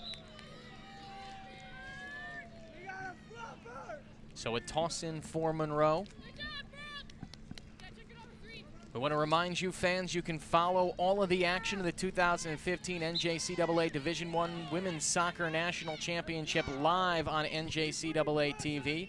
Just go to www.njcaaatv.com to view live and archive video of each game, or live all the exciting plays and great memories of this year's tournament by visiting www.njcaaatv.com. 21 minutes left, second half. 1-1 draw between Eastern Florida and Monroe, the top overall seed and host team in this tournament, and the 7-seed defending national champion Mustangs. Ball controlled by the Titans on the far side. Brianna Camargo looking for some room, and she deflects that ball after running through a defender. It's out that far side. Throw in for the Titans. Abby Camargo. Back to Brianna. Monroe able to regain. It's been a battle on that far side between Brianna Camargo and the Monroe defense, and Abby as well getting in on the action. That's a bad throw. You can tell the foot came up the ground. Referee doesn't call it. Khadijah Shaw got tied up there. Once again, they let him play on. Camargo pulls the trigger. It's deflected. Bales can't settle it, and now Monroe with a chance. DeLima sends it ahead, looking for Maya Williams. She's there. To the right side, has some work to do. Kordick harasses her, and that ball deflected out the touchline. Fourth corner kick of the night for Monroe on its way. Nick, Stephanie Barreras got so lucky in that Williams didn't look up. She was halfway coming out. She saw Williams with the ball. She started to backpedal. Had Williams looked up, all she had to do was flick that ball to the far post, and that thing was on. Give credit once again, DeLima with a great through ball for Williams. And that's pretty much all they have going, forward. Let's take a look here, and you can see from great the angle opposite right side here. of the field. Watch Stephanie and your left screen. Williams was on. She's backpedaling. That would have been on if she puts it on frame. Just try to pitch it in there over the top of the goalkeeper. Here's the corner kick. Varela sends into the top. Shaw heads it up, collected by Nicole Rivera, and Shaw clears it away for Eastern Florida State. Long bounce. Titans trying to recollect. They send it ahead looking for Camargo, and it's too long. And now you pretty much have every starter from Eastern Florida. Bunny's back in the field. Both Camargo sisters left and right. Julia, Paul on top. You can tell Jeff Carr. This is when the Titans are the most dangerous right here offensively. This is it. As we see. The man in his 6th year at the helm of this Titans program. No one has won more games head coaching women's soccer here at Eastern Florida. Or, as I call him, the legend Jeff Carr. He's done a tremendous job with this program. You look at both of these coaches, Jeff Carr and Jonathan Garber. 6 years for Carr, 4 for Garber. Both have a national championship appearance. Garber, a national championship victory, a ring. Jeff Carr hoping this is his season. Garber looking to make it back-to-back years after winning it last season. And as we've been following this Eastern Florida team, Nick, from day one, from Jeff Carr, the goal, it's been make it to the national tournament. He never talked about goals, win, percentage. He said, our goal this year is to make it to the national championship. That's it. It's all been, we want to be playing on November 21st, which is tomorrow night, Saturday, when that national championship will be played. Down goes Braga for Monroe. Julia Hernandez a little too aggressive on the tackle there. Monroe will get a free kick, possession back after the foul. And of course, that's all about giving your team a chance to win it all. If you're in the final, that means that you've done enough to get there. You've done enough to deserve the chance to play for a national championship. And you know what? they deserve it. Of course, they're undefeated, especially, you know, the way they play at home. So for them, it's about, can they get it done in the big stage? Long ball, this for DeLima, touched nicely, coming out, Paredes jumps on top of it. DeLima coming out of the box, Paredes shaken up a bit after that last play, and she's barking at the official. Felt there was a little bit too much contact there between Paredes, the goalkeeper, and DeLima, the Monroe forward. Especially for a goalkeeper, once you get in the box, you know, that's kind of like off limits, of course. You cannot challenge a goalkeeper. Long and ball once up the near again, sideline. DeLima making contact with Barreras, who came out. Let's take a look one more time. DeLima on the run. Barreras comes in, and you saw that left leg just catch the left side of Steph Paredes. You're the right, hands Nick. went up, but the leg went out. You're right. She stuck the left leg. We almost couldn't see it because of the angle, but you're right. Very deceptively, she put her arms up, and then the left leg is the one that got Stephanie, and Stephanie doing a good job telling the ref, hey, you know what? I did get touched. There is contact. Here's one more look. This from the opposite angle. DeLima on her way in, and you can see that leg come out, and it just caught Paredes right around the hip. That's right. Once again, contacted. You know, great job by our camera crew and producing team. 3 different looks, same play. And of course, you got to see that split screen that allows us to keep an eye on the game. And of course, the replay for us is great. Maya Williams, one touch, looking for Tavares. This ball headed back forward. Tavares trying to get on sides. She does. And now Braga with a long run. Trying to work around Kordic. Can she get there? Now it's a race to the line, and her pass inside is sent out that far touchline by Helen Ramsey. Yeah, Ramsey just no nonsense, gets rid of the ball. You know what? I don't blame him right now. Just get rid of the ball. No mistakes, even though Barreras was coming out to collect the ball. Just get rid of it. For as much attention that has been paid to Maya Williams in this game, here's a ball centered in.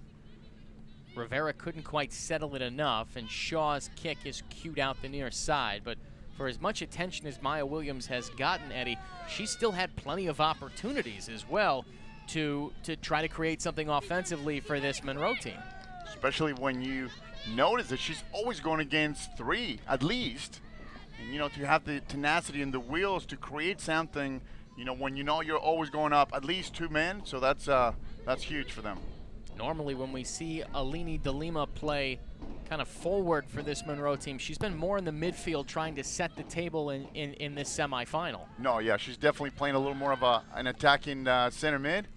Can you imagine DeLima just going up one-on-one against someone? I mean, you know, she's used to going 2 or 3 deep. Ball played back. Julia Hernandez, the only one there for the Titans, and Wainwright will recollect and have to kick it away again. 14-minute mark, second half, winner to the championship final on Saturday. A 1-1 tie. 7-seeded Monroe, the defending national champion. Top-seeded Eastern Florida State looking to stay perfect. Titans are 16-0 entering this one. Ball played up. Broderick ends up with it. Touched back to Delgado. Sends it in. They continued to compete at midfield for possession. Long ball, Maya Williams on the run. Paredes coming out. She's going to slide. Cue that ball. It's out the near sideline. Paredes has to get back inside the pipes. This ball sent long. It is out just wide left. Steph not happy with her defenders as she yells at this back line for the Titans. Well, she's saying that by the time she kicked the ball, it deflected of one of the Williams, as a matter of fact, the forward from Monroe, and that would give them a throw. Instead, She felt it was Titans' possession. absolutely. Instead, Monroe gets the ball, and they're, you know, she's backpedaling. She's not going to have enough time to get back. So for them, you know, you and I talked about it. The dangerous situation of her playing so high up. Yeah, she gives you the ability to clear the ball, but once again, Blessing and a curse. she just gives you that, you know, that nervousness, knowing that she's going to play up. Ramsey looking long. That ball controlled by Monroe. DeLima collects in the mid-circle. Shaw upending DeLima, and they say play on as well. So great Maybe a tackle little by extra Bunny. something there from Bunny Shaw as DeLima went down after that last collision with the goalkeeper, Steph Paredes. That was just a little something by Bunny in the middle. And it's just a great tackle. She got a Did ball. see You could how actually far in hear the it. air, how high in the air DeLima got on that contact. I mean, Bunny Shaw is not a slight player. She is easily the largest player on this field. Oh, and for sure. And on that ball there, just sent DeLima tumbling. Solid. Let's take another look at that. I mean, watch Alini DeLima, the sophomore, And this just is when tumble. This is when I say it's a clean tackle, because look where the ball goes. He gets touched by both players. And you can tell DeLima just taking the worst of that tackle. Free kick for Eastern Florida State.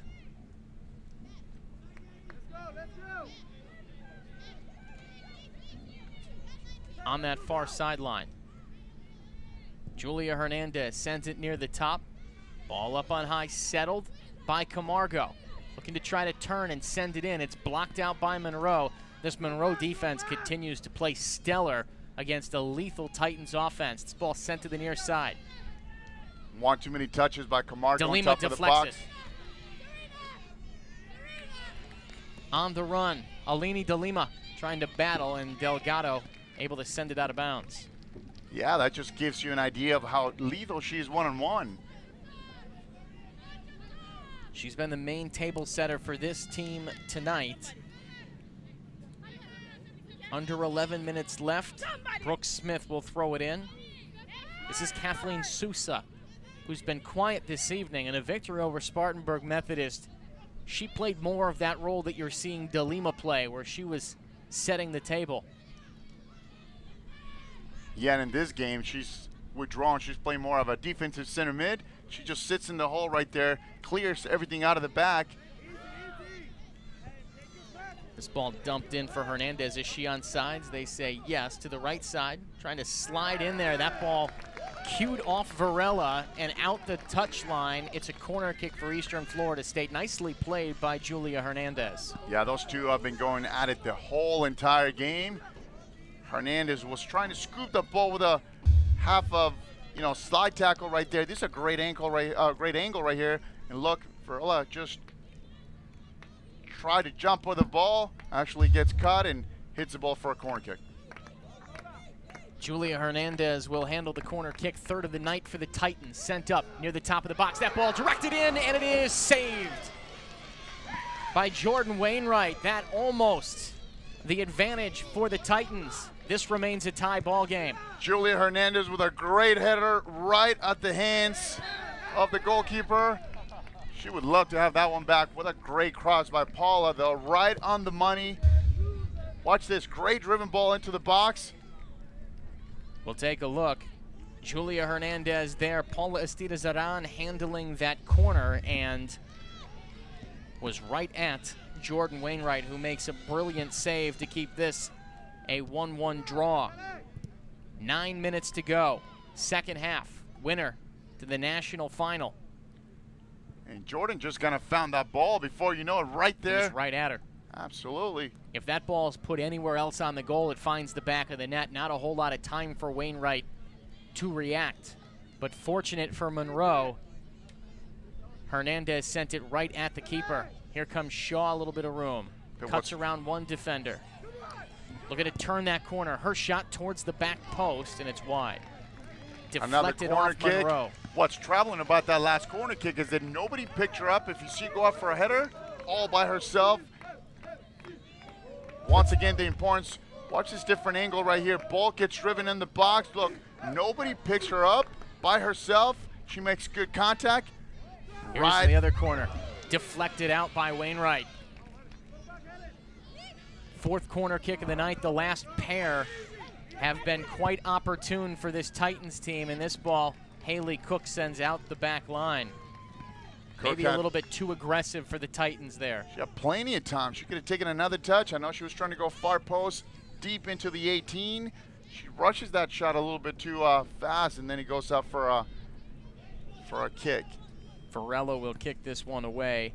We're under 8 minutes left. This game has the feel that it's ticketed for overtime and maybe even more. These two went to penalty kicks a year ago, with Monroe advancing to the national final. Eventually became the national champions, beating Iowa Western 1-0 on this field.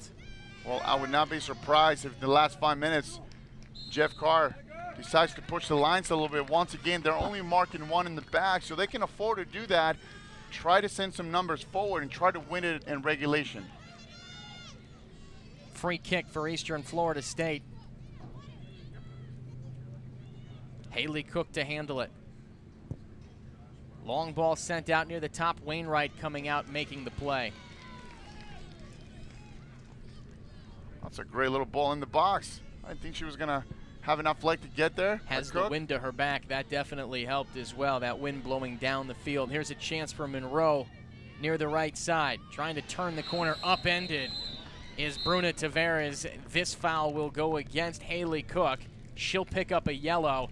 And now a real chance here for Monroe. That's a bad foul right on top of the box. And it's a bad foul because she's late. And she actually does make contact with the Monroe Let's forward. take a look again. You see Tavares coming in. Cook comes over and is just late. Oh, that's she's lucky that wasn't, maybe it wasn't a true red, but that's just so dangerous. And I understand that she's tired from making that run back, but you have got to be careful right outside the box when the game's on the line, Nick. This ball will be placed up high outside of the box, but not by much. Alini DeLima there. She wears 77. Brooke Smith, the defender, wearing the number 9. Watch DeLima. 23 goals this year. This will be the best chance of the half for Monroe. DeLima lines it up. Her shot, this one wide right. Not even close. Not even close. Once again, you and I talk about the importance of just put that on frame. Make Stephanie make a save, and if not, take your chances. You come back, you sort out the lines, and now you've wasted pretty much a minute and a half, and nothing happened. Eastern Florida State will take possession. These two teams have been tied at 1 since about 9 minutes to go in the first half, when Nicole Broderick tied it up with her 8th goal of the season. This whole game has been about the first and last 10 minutes of each half. Monroe scoring the first 10 minutes of the first half. Nicole Rivera, her 11th goal of the year, to give Monroe a 1-0 advantage. Then Nicole Broderick in the final 10 minutes of the first half, picking up her 8th goal of the season to tie this game at 1. And now we're in the final 10 minutes here of the second half. And you're going to see both these teams start to get desperate and try to come up with that winner. Guarantee you, Nick, that Eastern Florida is still going to get one more quality chance here. The difference is, are they going to be able to put it away or not? You know, they've been going at it for the whole second half. Been trying and taking shot after shot. The last pair of corner kicks have come away with opportunities. You think about the header that Julia Hernandez put right on goal that Wainwright was able to save, and the next one as well, Wainwright had to bat away that almost was bent right into the back of the net.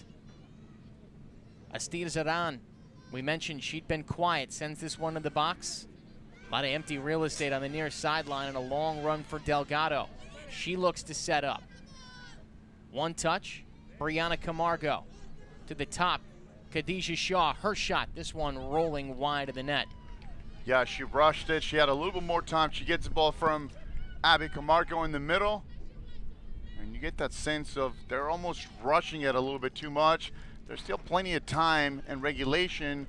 If you wait and just make it quality, Nick, quality service, quality shot on goal, I think it'll be a little more productive than just rushing it, you know, just kicking it and see what happens. Kick into that wind, hung up, and Nicole Broderick with the first header. Ball lost out the near side. Maya Williams misplays it. 4 minutes left, second half. 7th-seeded Monroe, top-seeded Eastern Florida State, tied at 1. The winner advances to the national final tomorrow. We'll play the winner of the game immediately following this one. 3rd-seeded Iowa Central, 4th-seeded Butler. Looking for Julia Hernandez. This ball out that back line. Did it go off of Monroe? No, they say a goal kick. And see, that does absolutely nothing. It doesn't accomplish anything because you're in their half. There's not enough space for you to ping the ball behind the defense. So you can actually play the ball on the ground, play the targets forward. Julia, in this case, is doing a good job showing, but you could have played Broderick right there on the ground.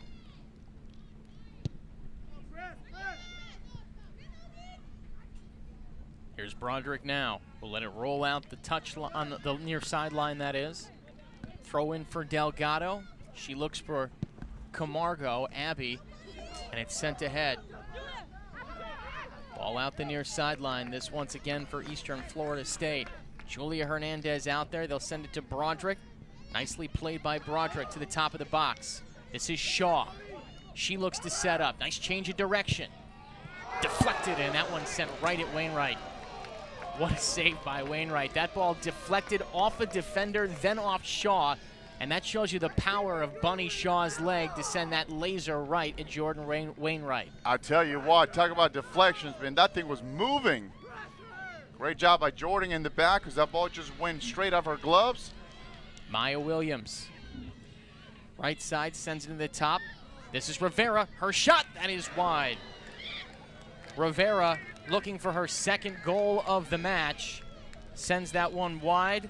Let's take a look at that last powering kick by Khadijah Shaw at the top. And look at it deflect off of Braga and then off the leg of Shaw. That ball really sent in by Kathleen Sousa off the deflection.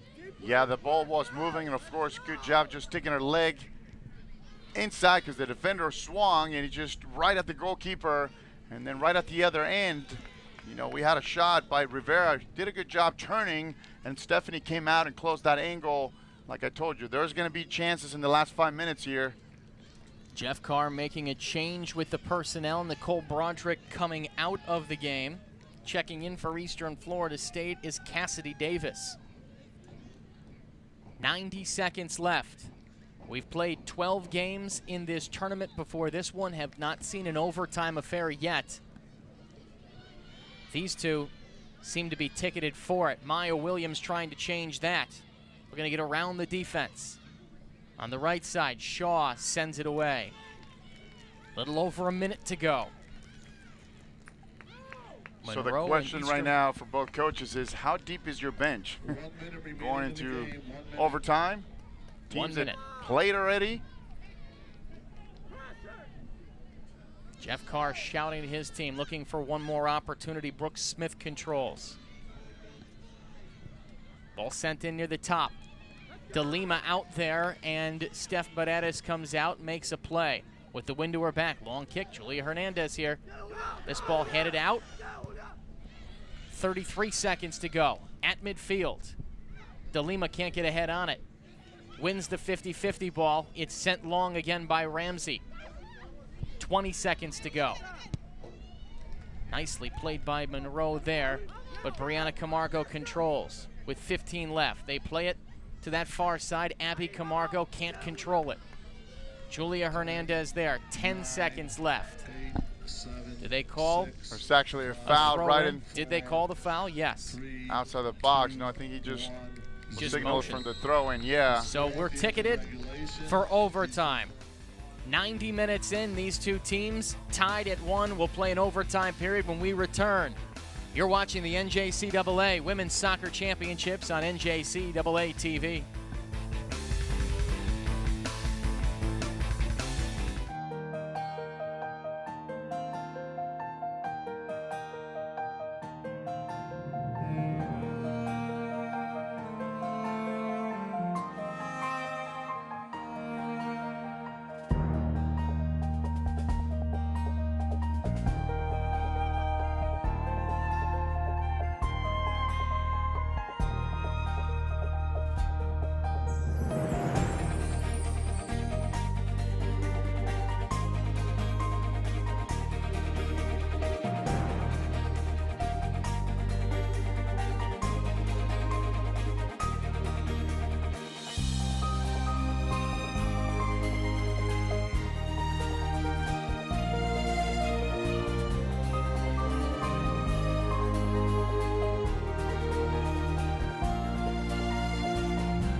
It seems fitting that these two would head to overtime. 90 minutes in the books. 7-seeded Monroe, top-seeded Eastern Florida State, tied at 1 as we welcome you back into the broadcast. Thanks for joining us on NJCAA TV. Our coverage of the NJCAA Women's Soccer Championships continues here in Melbourne, Florida. It's semifinal Friday. The winner of this matchup heads to the national final on Saturday to play the winner of Iowa Central and Butler. And after 2 full halves, once again, Monroe and Eastern Florida are tied at 1 alongside Eddie Rodriguez. I'm Nick Runowitz. Thanks for joining us. If you missed the first 90 minutes, where have you been? Let's get you caught up right now. These two teams, once again, a goal apiece. It was Monroe that got it started early. Bruna Tavares, a centering kick that was headed in by Nicole Rivera to make it 1-0 Monroe. And in the final 10 minutes of the first half, you see Abby Camargo lining it up, sends it in to Nicole Broderick, who just chips it over the top of Jordan Wainwright to put it in the back of the net. It was tied at 1 with a little over 8 minutes to go in the first half. These two teams played a scoreless 45 minutes in the second half. And we arrive where we are here now as we begin overtime. If you're not familiar with the overtime rules, we'll play one 10-minute overtime. If the game is still tied after that, a second 10-minute overtime. Both golden goals. So the minute someone scores, we are done. It is over. If we remain tied after 2 overtimes, we go to penalty kicks. And, well, Eddie, it seems fitting that these two, as I mentioned, go to overtime. They did that a season ago and eventually played into penalty kicks, and Monroe advanced in 2014. They did, and here we are again. Two teams that know each other technically, tactically. Coaches know each other. They know of each other's tendencies. Here we are. To my liking, for me, Eastern Florida could have put them away and over, and during regulation. They weren't able to do so, but at least they play good defense. And, of course, talk about defense, the Mustangs, they were on, man. They didn't give anything behind. Monroe doing a good job just closing everything in front of them. The chances they give up to Eastern Florida, they're not clear chances, but nonetheless, here we are in overtime, and, it's going to come down to who's got depth, who's got wheels. We talked about how quick the turnaround was from, a couple of days ago, and this team's played 2 games already, so heavy legs, going into overtime. Don't think either teams are happy about playing in overtime. The only one happy, of course, is either Iowa Central or Butler. Those two teams waiting to play their game, but they know whoever they play tomorrow in the final is going to have a little less gas in the tank because they're going into overtime here. Absolutely, and what he does to you going into overtime, it's not just the fact that you're tired, but mentally, the fatigue of that. Can you turn around and go at it tomorrow? Of course, the final being tomorrow. Do you have enough gas and do you have enough players, to put a good show in the final? You talk about that mental fatigue. Eastern Florida State will move from left to right across your screen, by the way. Might just be the first one that mentally makes the first mistake is what cost that team the game. And, of course, what Nick's talking about, what we always say, the first 5 minutes of each half, they're crucial mentally. Can you keep a clean sheet? Can you keep, the team in front of you and everything in front of you? Don't let anything get behind, especially as you're playing defense. And both teams have played pretty solid defense thus far. Ball touched back into the box. Jordan Wainwright, the first to it, the goalkeeper for Monroe. She has been very good, made 2 outstanding saves in that second half to keep this a 1-1 tie. Ball played ahead for Eastern Florida State. Julia Hernandez working up against Elisa Varilla. That has been quite the matchup in this game. I think afterwards Varilla is going to follow Julia Hernandez home. That's how closely she's played her through the first 90 minutes. That has been, Nick, pretty much, the going back and forth. That's pretty much been the challenge all day long. And, of course, give advantage to Varilla in the sense that, defensively, she hasn't given up anything. Ball played towards Hernandez. She couldn't get there. Estida Zeran plays it with 1 foot nicely, and it comes down to Monroe. At midfield, Nicole Rivera looking to change the point of attack. It's cued out by Eastern Florida State. At midfield, Jay Bales. Here's Abby Camargo sent ahead. They're looking for Hernandez again, and Wainwright will collect for Monroe. Defending national champion Mustangs and the top overall seed Titans going head-to-head. As I mentioned, these two teams played 2 overtimes and went to penalty kicks a year ago. Here's Estida Zeran, 1 touch. to Hernandez, trying to send it in, has it denied by the defender. That was Termo, and it's played across the top of the box. Out to Camargo, deflected again. You Shaw can tell, punishes it. Nick, that now Eastern Florida going with 3 forwards on top. You have Broderick on the right, Julie on top, and Paula on the left. Paula a little bit more of a withdrawn forward. Broderick looking to corner, and it's sent away. Back out Delgado. Jeff Carr not messing around, as you mentioned. He's going to put the pressure on here in the first 5 minutes. And that's exactly it. I think he came out saying, you know what, we're going to high pressure in the first Take it to him. 10 minutes. Let them make a mistake, and as soon as you do that, let's capitalize on that. Get it down early so we can get out of here and look at tomorrow's game. Sousa looking long. Settled nicely.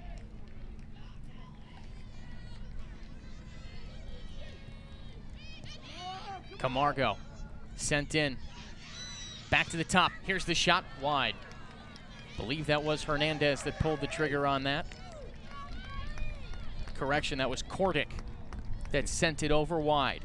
Yeah, Kordic just going from her left back position. You know, I talked about earlier how the possibility to releasing the fullbacks out of the back gives you, you know, numbers up. We see Kordic, a player who's not used to striking balls on tips, not used to turning, but nonetheless, she gets a chance there. Right now, Nick, anything you can throw, it all counts the same. Here's Kordic again at midfield. Wind to her back, sends it along. Hernandez trying to control it. Stumbles on the pitch. Out to that far side. This is Abby Camargo. Make it Brianna Camargo playing to the top. Bunny Shaw sent in. Broderick trying to settle. They call a handball. Absolutely. You can tell that she raised that left shoulder. She trapped the ball. And you can tell once again, Nick, how much Monroe College is just sitting back, kind of waiting. They're we get playing the for two? penalty kicks right now. It has felt for most of this second half they're playing for penalty kicks. They are definitely playing for a tie. And if you're doing so, Nick, every minute that passes by is going to your advantage, of course. Shaw looking long. Hernandez there, but cannot track it down. And once again, Wainwright will let that roll onto that off that back line, and she'll kick it away. And if that truly is your strategy, you're trying to squeeze the time here, then you're just going to sit back. Every time the ball goes out of bounds, you're trying to shave anywhere from 30 to 40 seconds, kick the ball a little bit further, and start warming up your goalkeeper if you're going to use your sub. And if not, you know, you're going to have a lot of confidence in your goalkeeper that she can do a good job here just going into the penalty kicks. Ball sent long ahead. They're looking for Maya Williams again. Ramsey steers that one away, but it's directed back to Tavares.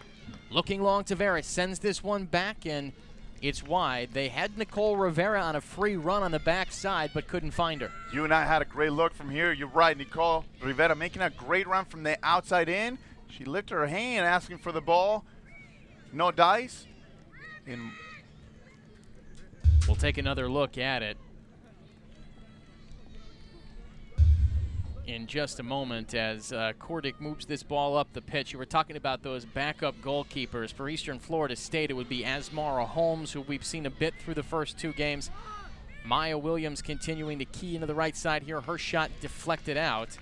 And for Monroe, Tiffany Martinez actually started the first game of this tournament in a 5-2 win over Moraine Valley. She allowed a pair of goals. So you think about those 2 backup goalkeepers, if you're going to use them, both of them have played minutes in this tournament and both played well. Corner kick for Monroe, their 5th of the game. Well, that is the question. Do you stay with your current goalkeeper going to the penalty kick situation, or do you put somebody off the bench who might be great a penalty kick, maybe somebody bigger perhaps with a bigger reach? Varela plays it in. This ball near the top of the box, loose out the back end, but Edis able to pick it up. Braga was there, couldn't get a foot on it.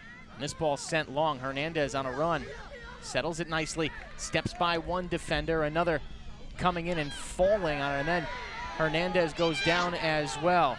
Varela playing it long, out the near side. Oh, that's a bad foul over there against Julia Hernandez. It was a good tackle when they won the ball, but not the second one. Referee doesn't call it. He saw it but didn't call it. Let's take a look one more time. You see Hernandez looking to take a step. Braga ends up knocking her down, and then on the backside, there's the push as well. That elbow that you make contact Hess. with, that should have been a yellow card right there, because you're making the contact, you're looking to make contact, and the referee saw it. He signaled like play on, was giving advantage to Monroe College. That's when you go back and send the car. Bunny Shaw, we're going to key it in. Ball loose, back out. Abby Camargo will send it, looking for Brianna on that far side, her sister. And she'll hunt it down. Kordick. A little bit of real estate for her as she looks to play it in. That ball is deflected again. And you can see from the defensive formation here, Monroe playing everybody back. They're just looking to try to stop any sort of an attack from Eastern Florida State. Right, so if you're Eastern Florida, you're defending with 4. You can defend with 3. Great turn right here. Hernandez looking for Broderick. Had it deflected, and Hernandez hits the turf again. And what you don't want right now, Nick, if you're the referee, just to lose control of this game. And it seems like Starting that's to the feel case. that way. You know, tackles, cleats are coming up, elbows are going up. This is not the time where you want to give up that, you know, that awareness on the field, that advantage when you're the referee and you're not calling things. 90 seconds left. First overtime. 1-1 tie. Golden goal. Next one to score wins. Ball deflected. Delgado. This is Broderick. Sends it to the far side. That ball will roll out the far sideline with Abby Camargo chasing it down. Yeah, the question was to whom from Broderick. I think she just mishit the ball. Hernandez trying to find an opportunity. Has been working hard all game. Under a minute to go. Had 2 defenders on her there. Kordick to toss it in. One touch back to Kordick. Sends this one wide of the net. There's a sense of urgency from Eastern Florida. Wait a minute here. They say that ball was deflected, and it's a corner kick for Eastern Florida State. Maybe something cooking with 30 seconds left in overtime. Teed up. This one sent near the top of the box. Loose out the top. Controlled. This one sent high. 20 seconds left in first overtime. And Monroe in no hurry here. We're going to head to a second overtime. Yeah, Bree Camargo controlled the ball and just got under that. You're right, though. Monroe definitely going to try and just kill the time. And we've come to the end of the first overtime. 100 minutes of soccer, still not enough. We'll play another 10. Monroe, Eastern Florida State, tied at 1. Second overtime coming up. You're watching the NJCAA Women's Soccer Championships on NJCAA TV.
We head to the second overtime in Melbourne, Florida. Top-seeded Eastern Florida State and 7th-seeded Monroe College tied at 1 after 100 minutes of soccer. We welcome you back into the broadcast alongside Eddie Rodriguez. I'm Nick Reynolds. We appreciate you joining us on NJCAA TV. Semifinal Friday continues. Winner to the National Championship Final tomorrow. We'll play another 10 minutes of overtime, golden goal, so the first one to score wins. If this game is still tied after the next 10 minutes, we head to penalty kicks. And Eddie, that first overtime, you saw the physicality come out between these two teams. Well, and as we talked about it, we just don't want the game getting out of hand, you know, especially from the referee perspective. When you go to a tackle, you want to make sure everything's clean, and that wasn't in case in one of those tackles. Ball sent long. These teams switch sides, and you'll see Eastern Florida State move right to left, Monroe left to right. So Steph Baratis out there. Let's take a look at one of those physical plays from the first overtime. Yeah, you can tell in the middle is clear. Julia was coming back. That's a tackle right there. It's good because she gets the ball. But watch that left elbow right there to the throat. There's the intention of hitting the player. There's contact. That to me could have been a straight red. Of course, that's at the discretion of the referee.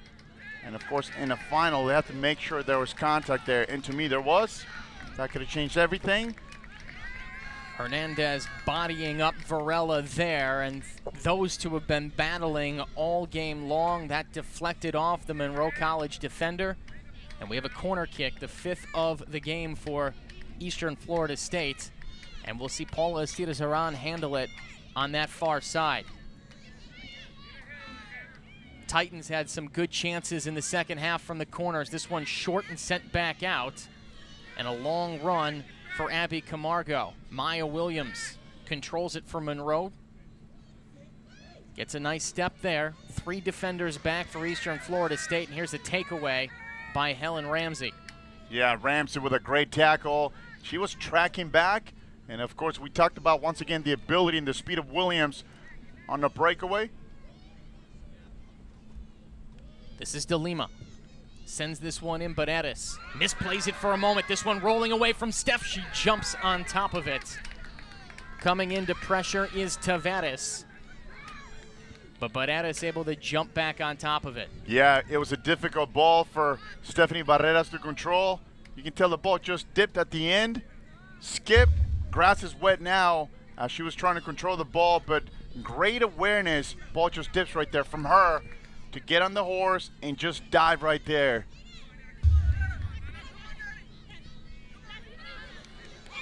Poked away by Delgado.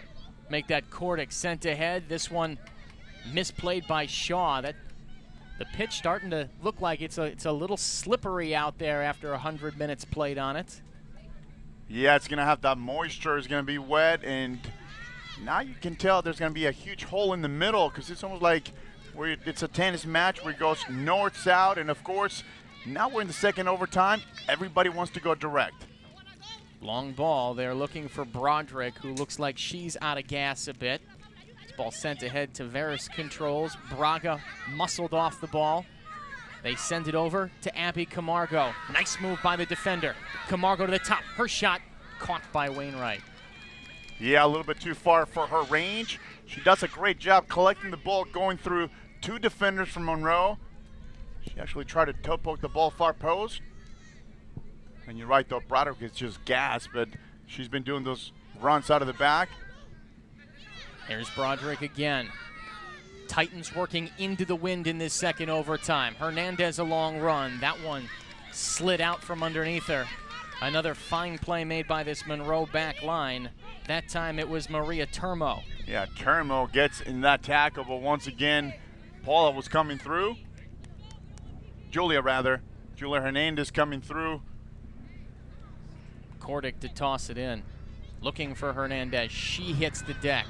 Play on once again. The officials letting this game stay physical. It's picked up and will be kicked away by Monroe College. If you missed the first 90 or 100 minutes of this one, let's tell you how we got here. The first 10 minutes of the first half, Monroe College took the lead. Nicole Rivera, a header that found the back of the net off a cross from Bruna Tavares. This ball flicked long, but Steph Barreras will be there to pick it up.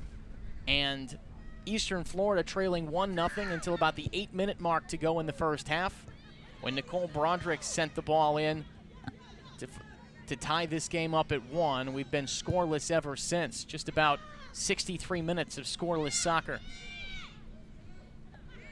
And after the 2 scores, it's been all about that right there. The tackles in the middle of the field, on the outsides.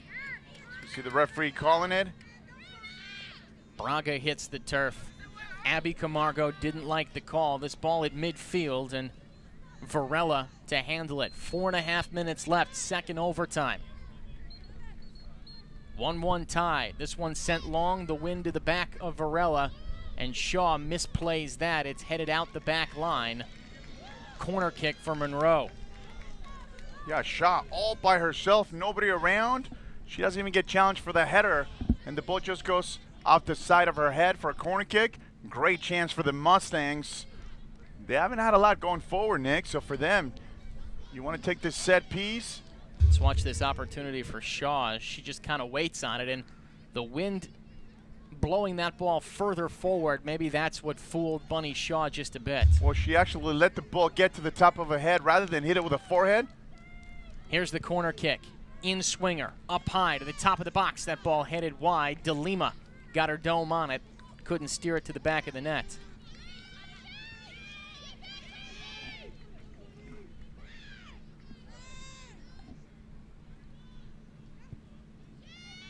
Even now, Eastern Florida playing out of the back rather than go direct. Brianna Camargo, this Eastern Florida State crowd, apprehensive at the moment. Perfection on the line. 16-0 are the Titans at the start of this game, trying to make it to that national final. They look for Hernandez again. Julia looks tired as well. Julia Hernandez on the sideline. Couldn't quite get there. 3-minute mark, second overtime. Well, you keep playing the ball on the ground when he wasn't on, and after a while, she's by herself all the time, so you can switch your point of attack. Bunny was wide open on the other side. And here comes Broderick with a little bit of room. Nicole Broderick, full head of steam. She's taken down up on top of the box, and a foul called. Absolutely a foul, and that could have been a card. The referee saying all ball, or get a ball rather, because of the time. They'll go get one. 2.5 minutes left in the second overtime, and this should be the best opportunity for either teams here in overtime. Broderick with a great pace. She doesn't want to expose that space right there. And look, Varela was late. Now, if you're Eastern Florida, Nick, you want to take your time, and just put it on frame. Bunny with a great leg. Julia's got a great left-footed shot. She can bend that over the wall. Whatever you do, whoever's going to take it, just make good contact, put it on frame. Astida Zaran out there, Shaw as well, Broderick off to the right. It'll be Astida Zaran, her shot wide to the right. Not really even close there for Eastern Florida State. That ball deflected away, and it'll be a corner kick for the Titans, and Astida Zaran will handle that. 1:39 to go. Yeah, not a good free kick, and of course, the last time Bunny took one, still hasn't landed in the parking lot. Sixth corner kick of the game for the Titans. Here comes the kick. Middle of the box, near the front. This ball headed, then it finds the back of the goal. The Titans win. Julia Hernandez. The 2-1 final. Perfection reigns. They're headed to the national final. Nick, we talked about the importance of free kicks, penalty kicks, and how you do not want to give too many of them around, because that could happen right there. You're giving your team a chance. Let's watch it again. Astida Zaran puts it up near the middle of the goal, right at the top of the box. Hernandez's header just above Jordan Wainwright. And that's it, golden goal. Ball game over, 2-1 the final. Eastern Florida State stays perfect. The Titans will move on to tomorrow's final game. We'll come back, wrap this up for you. You're watching the NJCAA Women's Soccer Championships on NJCAA TV.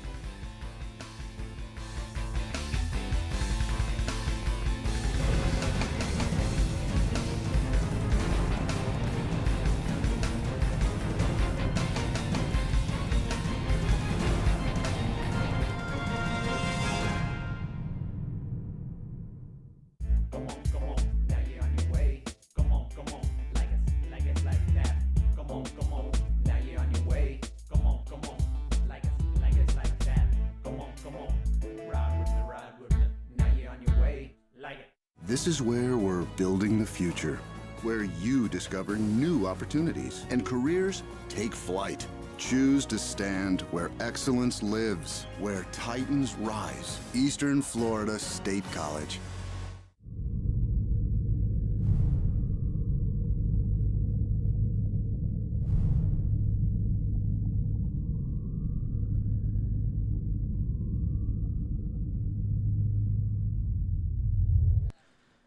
Eastern Florida State stays perfect, moves to 17-0, 2-1 the final here from Melbourne in double overtime. The Titans win. They beat Monroe College. Welcome you back into the broadcast. Let's show you the highlights from this one. Monroe got started early. Nicole Rivera, the header, to make it 1-0. Latter part of the first half. This is Abby Camargo looking to set up Nicole Broderick. She does just that. Table set, and Broderick finishes. Finds the back of the net. That's 1-1. We go to the second overtime. Plenty of scoreless soccer. Paula Astida-Zaran with 90 seconds to go in the second OT crosses it in. And Julia Hernandez finds the back of the net, her 26th goal of the year, to finish this one off and send the Titans to the national final for the first time since 2012 and avenge that semifinal loss a season ago in 2014 when Monroe on this field sent the Titans home on penalty kicks 4-2 after 2 overtimes. We appreciate you joining us here on NJCAA TV. I'm Nick Grunowitz. Eddie Rodriguez will be joined in just a moment for our post-game interview, but the final here once again after 2 overtimes. Eastern Florida State, the top overall seed and host team in this tournament, defeats 7-seeded Monroe College 2-1 to advance to tomorrow's national final. And as I mentioned, it is the first trip for this Eastern Florida State team to the national final since 2012 when they fell in that national final. Let's go down to the field. Eddie Rodriguez is joined by Julia Hernandez here on NJCAA TV. Jeff Carr make that he has. Go ahead, Eddie. Thanks, Nick. Here we are with the winning coach, Jeff Carr, coach. A battle tonight. Great result. Not typically the best way to play. Your thoughts on the game? Yeah, we had to play a little direct tonight. They kind of bunkered in there and, tried to counterattack out of it. And fortunately, we kept plugging away. And I didn't really want to go to PKs again against Monroe. It was a flashback from last year. So we got the job done. The first 5 minutes, they jumped on us and we gave up an early goal. And then Nicole scored that big goal, and then Julia the big header in the second overtime. So, wow, we're going to the national championship again. Coach, we saw your team, a little bit different than what you're used to playing possession. How much that first goal against you guys, took out of you, and how long did it take you to come back and start playing the game? Yeah, I think the girls were a little down for a while, but then, we started pinging it around a bit. But, we did play a little more direct than we usually do, try to get them behind their outside back. So we got the job done, but I'm exhausted. Great coaching job. I know different people came in, different players. Bunny wasn't on tonight. Any thoughts on that? Were you worried at all at any given time? Yeah, I mean, she's a little banged up, and she got hammered in the first half, a cleat into the stomach, so she kind of was out of breath for most of the game. But Nicole came in, stepped up, had a huge goal in the first half for us, and I mean, it was just a team effort. So we were fortunate to get the win. That was a battle. That was a battle there. It was unbelievable, but we came up on the right end for change.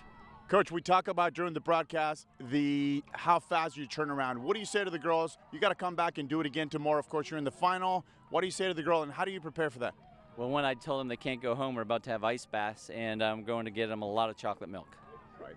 As a team, any worries as far as, you didn't score that many goals as you used to, but defensively you play well. You gave one up, but other than that, overall? Yeah, I mean, the effort was there. It wasn't one of our better games. It was probably maybe one of our worst games of the year. But, again, we got the job done. They competed the whole game.